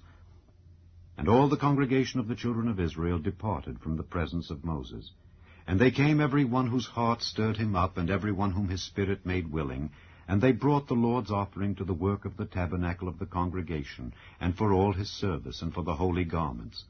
And they came, both men and women, as many as were willing-hearted, and brought bracelets, and earrings, and rings, and tablets, all jewels of gold. And every man that offered an offering of gold unto the Lord. And every man with whom was found blue, and purple, and scarlet, and fine linen, and goat's hair, and red skins of rams, and badgers' skins, brought them. Every one that did offer an offering of silver and brass brought the Lord's offering. And every man with whom was found shittim wood for any work of the service brought it. And all the women that were wise-hearted did spin with their hands, and brought that which they had spun, both of blue, and of purple, and of scarlet, and of fine linen. And all the women whose hearts stirred them up in wisdom spun goat's hair. And the rulers brought onyx stones, and stones to be set for the ephod and for the breastplate, and spice and oil for the light, and for the anointing oil, and for the sweet incense. The children of Israel brought a willing offering unto the Lord, every man and woman, whose heart made them willing to bring for all manner of work, which the Lord had commanded to be made by the hand of Moses. And Moses said unto the children of Israel, See, the Lord hath called by name Bezaleel the son of Uri, the son of Hur, of the tribe of Judah, and he hath filled him with the Spirit of God, in wisdom, in understanding, and in knowledge, and in all manner of workmanship, and to devise curious works, to work in gold, and in silver, and in brass, and in the cutting of stones, to set them, and in carving of wood, to make any manner of cunning work. And he hath put in his heart that he may teach, both he and Aholiab the son of Ahisamach of the tribe of Dan. Them hath he filled with wisdom of heart, to work all manner of work, of the engraver, and of the cunning workman, and of the embroiderer in blue, and in purple, in scarlet, and in fine linen, and of the weaver, even of them that do any work, and of those that devise cunning work. Chapter 36. Then wrought Bezaleel and Aholiab, and every wise-hearted man in whom the Lord put wisdom and understanding, to know how to work all manner of work for the service of the sanctuary, according to all that the Lord had commanded. And Moses called Bezaleel and Aholiab, and every wise-hearted man in whose heart the Lord had put wisdom, even every one whose heart stirred him up to come unto the work to do it. And they received of Moses all the offering which the children of Israel had brought for the work of the service of the sanctuary, to make it withal. And they brought yet unto him free offerings every morning. And all the wise men that wrought all the work of the sanctuary came every man from his work which they made, and they spake unto Moses, saying, The people bring much more than enough for the service of the work which the Lord commanded to make. And Moses gave commandment, and they caused it to be proclaimed throughout the camp, saying, Let neither man nor woman make any more work for the offering of the sanctuary. So the people were restrained from bringing. For the stuff they had was sufficient for all the work to make it, and too much. And every wise-hearted man among them that wrought the work of the tabernacle made 10 curtains of fine twined linen, and blue, and purple, and scarlet. With cherubims of cunning work made he them. The length of one curtain was 28 cubits, and the breadth of one curtain 4 cubits. The curtains were all of one size. And he coupled the 5 curtains one unto another, and the other 5 curtains he coupled one unto another. And he made loops of blue on the edge of one curtain from the selvage in the coupling. Likewise he made in the uttermost side of another curtain in the couplings of the second. 50 loops made he in one curtain, and 50 loops made he in the edge of the curtain which was in the coupling of the second. The loops held one curtain to another. And he made 50 taches of gold, and coupled the curtains one unto another with the taches. So it became one tabernacle. And he made curtains of goat's hair for the tent over the tabernacle. 11 curtains he made them. The length of one curtain was 30 cubits, and 4 cubits was the breadth of one curtain. The 11 curtains were of one size. And he coupled 5 curtains by themselves, and 6 curtains by themselves. And he made 50 loops upon the uttermost edge of the curtain in the coupling, and 50 loops made he upon the edge of the curtain which coupleth the second. And he made 50 taches of brass to couple the tent together, that it might be one. And he made a covering for the tent of rams' skins dyed red, and a covering of badgers' skins above that. And he made boards for the tabernacle of shittim wood standing up. The length of a board was 10 cubits, and the breadth of a board 1 cubit and a half. One board had 2 tenons, equally distant one from another. Thus did he make for all the boards of the tabernacle. And he made boards for the tabernacle, 20 boards for the south side southward, and 40 sockets of silver he made under the 20 boards, 2 sockets under one board for his 2 tenons, and 2 sockets under another board for his 2 tenons. And for the other side of the tabernacle, which is toward the north corner, he made 20 boards, and there 40 sockets of silver, 2 sockets under one board, and 2 sockets under another board. And for the sides of the tabernacle westward he made 6 boards, and 2 boards made he for the corners of the tabernacle in the 2 sides. And they were coupled beneath, and coupled together at the head thereof, to 1 ring. Thus he did to both of them in both the corners. And there were 8 boards, and their sockets were 16 sockets of silver, under every board 2 sockets. And he made bars of shittim wood, 5 for the boards of the one side of the tabernacle, and 5 bars for the boards of the other side of the tabernacle, and 5 bars for the boards of the tabernacle for the sides westward. And he made the middle bar to shoot through the boards from the one end to the other. And he overlaid the boards with gold, and made their rings of gold to be places for the bars, and overlaid the bars with gold. And he made a veil of blue and purple and scarlet and fine twined linen. With cherubims made he it of cunning work. And he made thereunto 4 pillars of shittim wood, and overlaid them with gold. Their hooks were of gold, and he cast for them 4 sockets of silver. And he made an hanging for the tabernacle door of blue and purple and scarlet and fine twined linen, of needlework, and the 5 pillars of it with their hooks. And he overlaid their chapiters and their fillets with gold, but their 5 sockets were of brass. Chapter 37. And Bezaleel made the ark of shittim wood. 2 cubits and a half was the length of it, and 1 cubit and a half the breadth of it, and 1 cubit and a half the height of it. And he overlaid it with pure gold within and without, and made a crown of gold to it round about. And he cast for it 4 rings of gold to be set by the 4 corners of it, even 2 rings upon the one side of it, and 2 rings upon the other side of it. And he made staves of shittim wood, and overlaid them with gold. And he put the staves into the rings by the sides of the ark, to bear the ark. And he made the mercy seat of pure gold. 2 cubits and a half was the length thereof, and 1 cubit and a half the breadth thereof. And he made 2 cherubims of gold, beaten out of one piece made he them, on the 2 ends of the mercy seat. 1 cherub on the end on this side, and another cherub on the other end on that side. Out of the mercy seat made he the cherubims on the 2 ends thereof. And the cherubims spread out their wings on high, and covered with their wings over the mercy seat, with their faces one to another. Even to the mercy seatward were the faces of the cherubims. And he made the table of shittim wood. 2 cubits was the length thereof, and 1 cubit the breadth thereof, and 1 cubit and a half the height thereof.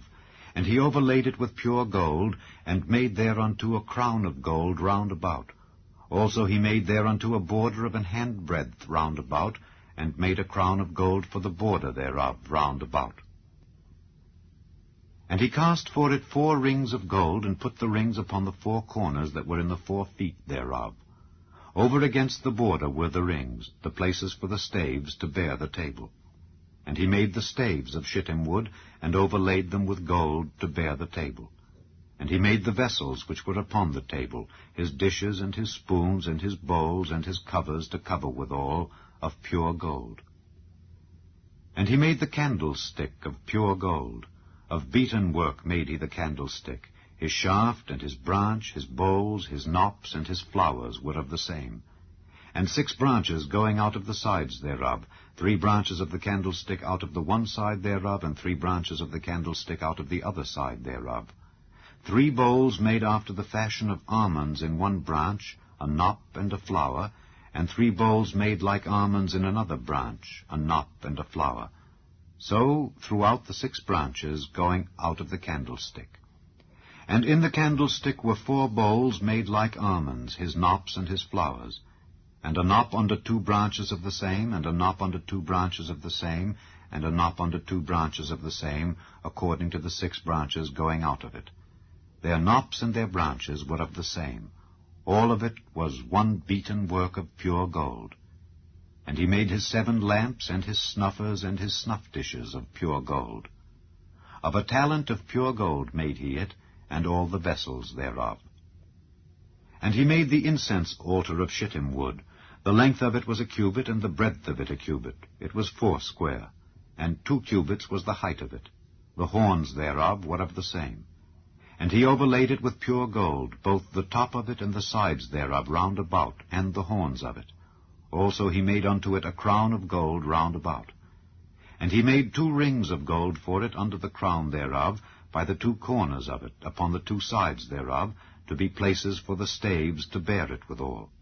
And he made the staves of shittim wood, and overlaid them with gold.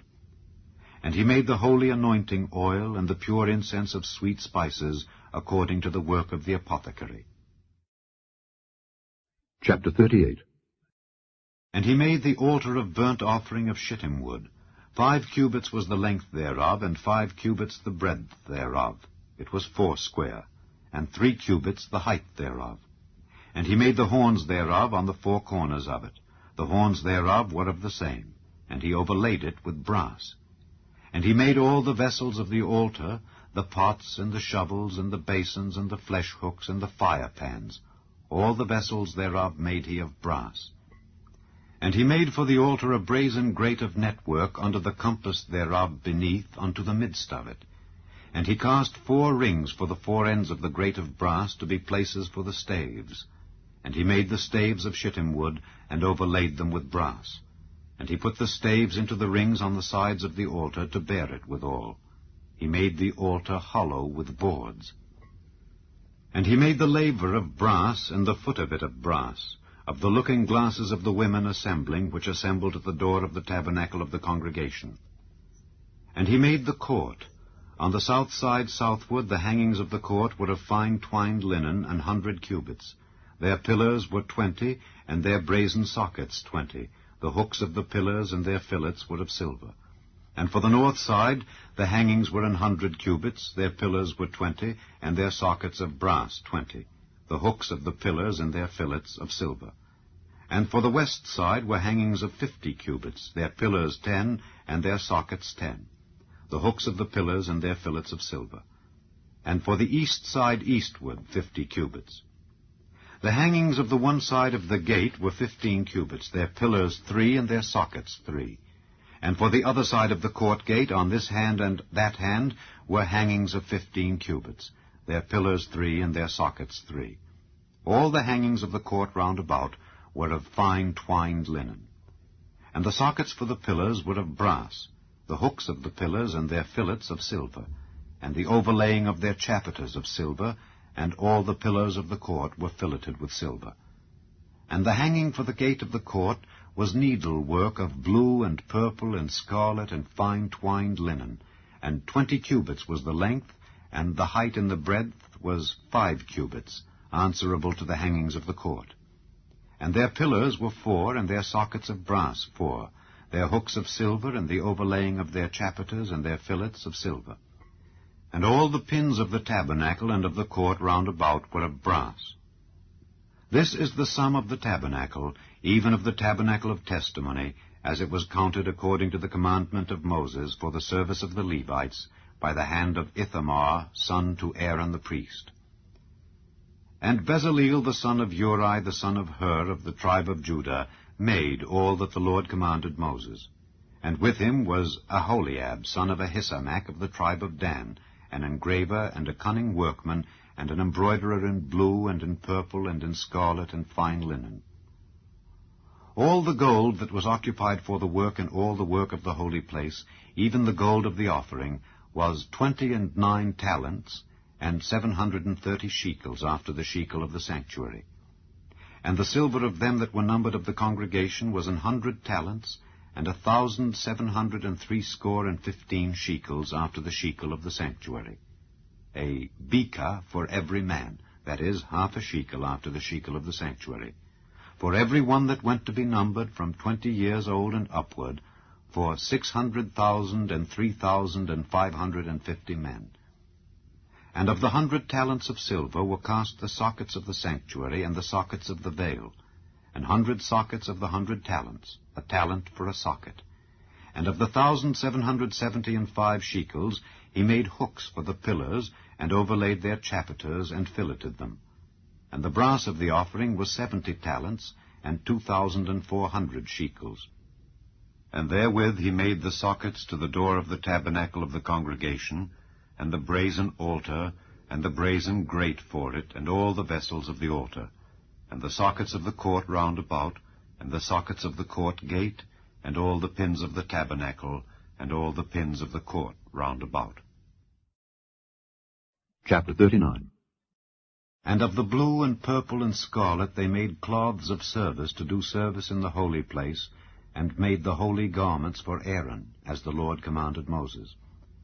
And he made the ephod of gold, blue and purple and scarlet, and fine twined linen.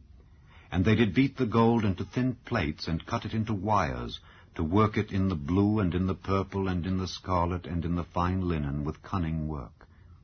They made shoulder pieces for it to couple it together. By the two edges was it coupled together. And the curious girdle of his ephod that was upon it was of the same, according to the work thereof, of gold, blue, and purple, and scarlet, and fine twined linen, as the Lord commanded Moses. And they wrought onyx stones enclosed in ouches of gold, graven as signets are graven, with the names of the children of Israel. And he put them on the shoulders of the ephod, that they should be stones for a memorial to the children of Israel, as the Lord commanded Moses. And he made the breastplate of cunning work, like the work of the ephod, of gold, blue, and purple, and scarlet, and fine twined linen. It was foursquare. They made the breastplate double. A span was the length thereof, and a span the breadth thereof, being doubled. And they set in it 4 rows of stones. The first row was a sardius, a topaz, and a carbuncle. This was the first row.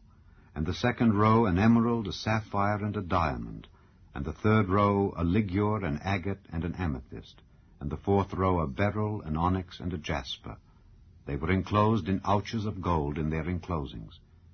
And the stones were according to the names of the children of Israel, 12, according to their names, like the engravings of a signet, every one with his name, according to the 12 tribes. And they made upon the breastplate chains at the ends of wreathen work of pure gold. And they made 2 ouches of gold and 2 gold rings, and put the 2 rings in the 2 ends of the breastplate.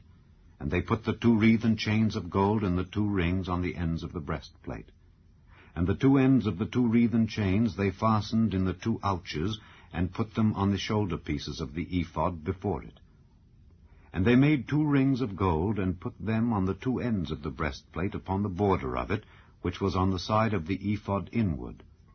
And they made 2 other golden rings, and put them on the 2 sides of the ephod underneath toward the forepart of it, over against the other coupling thereof, above the curious girdle of the ephod. And they did bind the breastplate by his rings unto the rings of the ephod with a lace of blue, that it might be above the curious girdle of the ephod, and that the breastplate might not be loosed from the ephod, as the Lord commanded Moses. And he made the robe of the ephod of woven work, all of blue. And there was an hole in the midst of the robe, as the hole of an habergeon, with a band round about the hole, that it should not rend. And they made upon the hems of the robe pomegranates of blue and purple and scarlet and twined linen. And they made bells of pure gold, and put the bells between the pomegranates upon the hem of the robe, round about between the pomegranates, a bell and a pomegranate, a bell and a pomegranate, round about the hem of the robe to minister in, as the Lord commanded Moses. And they made coats of fine linen of woven work for Aaron and for his sons, and a mitre of fine linen, and goodly bonnets of fine linen, and linen breeches of fine twined linen, and a girdle of fine twined linen, and blue and purple and scarlet of needlework, as the Lord commanded Moses. And they made the plate of the holy crown of pure gold, and wrote upon it a writing like to the engravings of a signet, Holiness to the Lord. And they tied unto it a lace of blue, to fasten it on high upon the mitre, as the Lord commanded Moses. Thus was all the work of the tabernacle of the tent of the congregation finished. And the children of Israel did according to all that the Lord commanded Moses. So did they. And they brought the tabernacle unto Moses, the tent and all his furniture, his taches, his boards, his bars, and his pillars, and his sockets, and the covering of ram skins dyed red, and the covering of badger skins, and the veil of the covering, the ark of the testimony, and the staves thereof, and the mercy seat, the table, and all the vessels thereof, and the showbread, the pure candlestick with the lamps thereof, even with the lamps to be set in order, and all the vessels thereof, and the oil for light, and the golden altar, and the anointing oil, and the sweet incense, and the hanging for the tabernacle door, the brazen altar, and his grate of brass, his staves, and all his vessels, the laver, and his foot, the hangings of the court, his pillars, and his sockets, and the hanging for the court gate, his cords, and his pins, and all the vessels of the service of the tabernacle for the tent of the congregation, the cloths of service to do service in the holy place, and the holy garments for Aaron the priest and his sons' garments, to minister in the priest's office. According to all that the Lord commanded Moses, so the children of Israel made all the work. And Moses did look upon all the work, and behold, they had done it as the Lord had commanded, even so had they done it. And Moses blessed them. Chapter 40. And the Lord spake unto Moses, saying, On the 1st day of the 1st month shalt thou set up the tabernacle of the tent of the congregation. And thou shalt put therein the ark of the testimony, and cover the ark with the veil. And thou shalt bring in the table, and set in order the things that are to be set in order upon it. And thou shalt bring in the candlestick, and light the lamps thereof. And thou shalt set the altar of gold for the incense before the ark of the testimony, and put the hanging of the door to the tabernacle. And thou shalt set the altar of the burnt offering before the door of the tabernacle of the tent of the congregation. And thou shalt set the laver between the tent of the congregation and the altar, and shalt put water therein. And thou shalt set up the court round about, and hang up the hanging at the court gate. And thou shalt take the anointing oil, and anoint the tabernacle, and all that is therein, and shalt hallow it, and all the vessels thereof, and it shall be holy. And thou shalt anoint the altar of the burnt offering, and all his vessels, and sanctify the altar, and it shall be an altar most holy. And thou shalt anoint the laver and his foot, and sanctify it. And thou shalt bring Aaron and his sons unto the door of the tabernacle of the congregation, and wash them with water. And thou shalt put upon Aaron the holy garments, and anoint him, and sanctify him, that he may minister unto me in the priest's office. And thou shalt bring his sons, and clothe them with coats. And thou shalt anoint them as thou didst anoint their father, that they may minister unto me in the priest's office. For their anointing shall surely be an everlasting priesthood throughout their generations. Thus did Moses. According to all that the Lord commanded him, so did he. And it came to pass in the 1st month, in the 2nd year, on the 1st day of the month, that the tabernacle was reared up. And Moses reared up the tabernacle, and fastened his sockets, and set up the boards thereof, and put in the bars thereof, and reared up his pillars. And he spread abroad the tent over the tabernacle, and put the covering of the tent above upon it, as the Lord commanded Moses. And he took and put the testimony into the ark, and set the staves on the ark, and put the mercy seat above upon the ark. And he brought the ark into the tabernacle, and set up the veil of the covering, and covered the ark of the testimony, as the Lord commanded Moses. And he put the table in the tent of the congregation upon the side of the tabernacle northward, without the veil. And he set the bread in order upon it before the Lord, as the Lord had commanded Moses. And he put the candlestick in the tent of the congregation over against the table on the side of the tabernacle southward, and he lighted the lamps before the Lord, as the Lord commanded Moses. And he put the golden altar in the tent of the congregation before the veil, and he burnt sweet incense thereon, as the Lord commanded Moses. And he set up the hanging at the door of the tabernacle, and he put the altar of burnt offering by the door of the tabernacle of the tent of the congregation, and offered upon it the burnt offering and the meat offering, as the Lord commanded Moses. And he set the laver between the tent of the congregation and the altar, and put water there to wash withal. And Moses and Aaron and his sons washed their hands and their feet thereat, when they went into the tent of the congregation, and when they came near unto the altar, they washed, as the Lord commanded Moses. And he reared up the court round about the tabernacle and the altar, and set up the hanging of the court gate. So Moses finished the work. Then a cloud covered the tent of the congregation, and the glory of the Lord filled the tabernacle. And Moses was not able to enter into the tent of the congregation, because the cloud abode thereon, and the glory of the Lord filled the tabernacle. And when the cloud was taken up from over the tabernacle, the children of Israel went onward in all their journeys. But if the cloud were not taken up, then they journeyed not till the day that it was taken up. For the cloud of the Lord was upon the tabernacle by day, and fire was on it by night, in the sight of all the house of Israel, throughout all their journeys.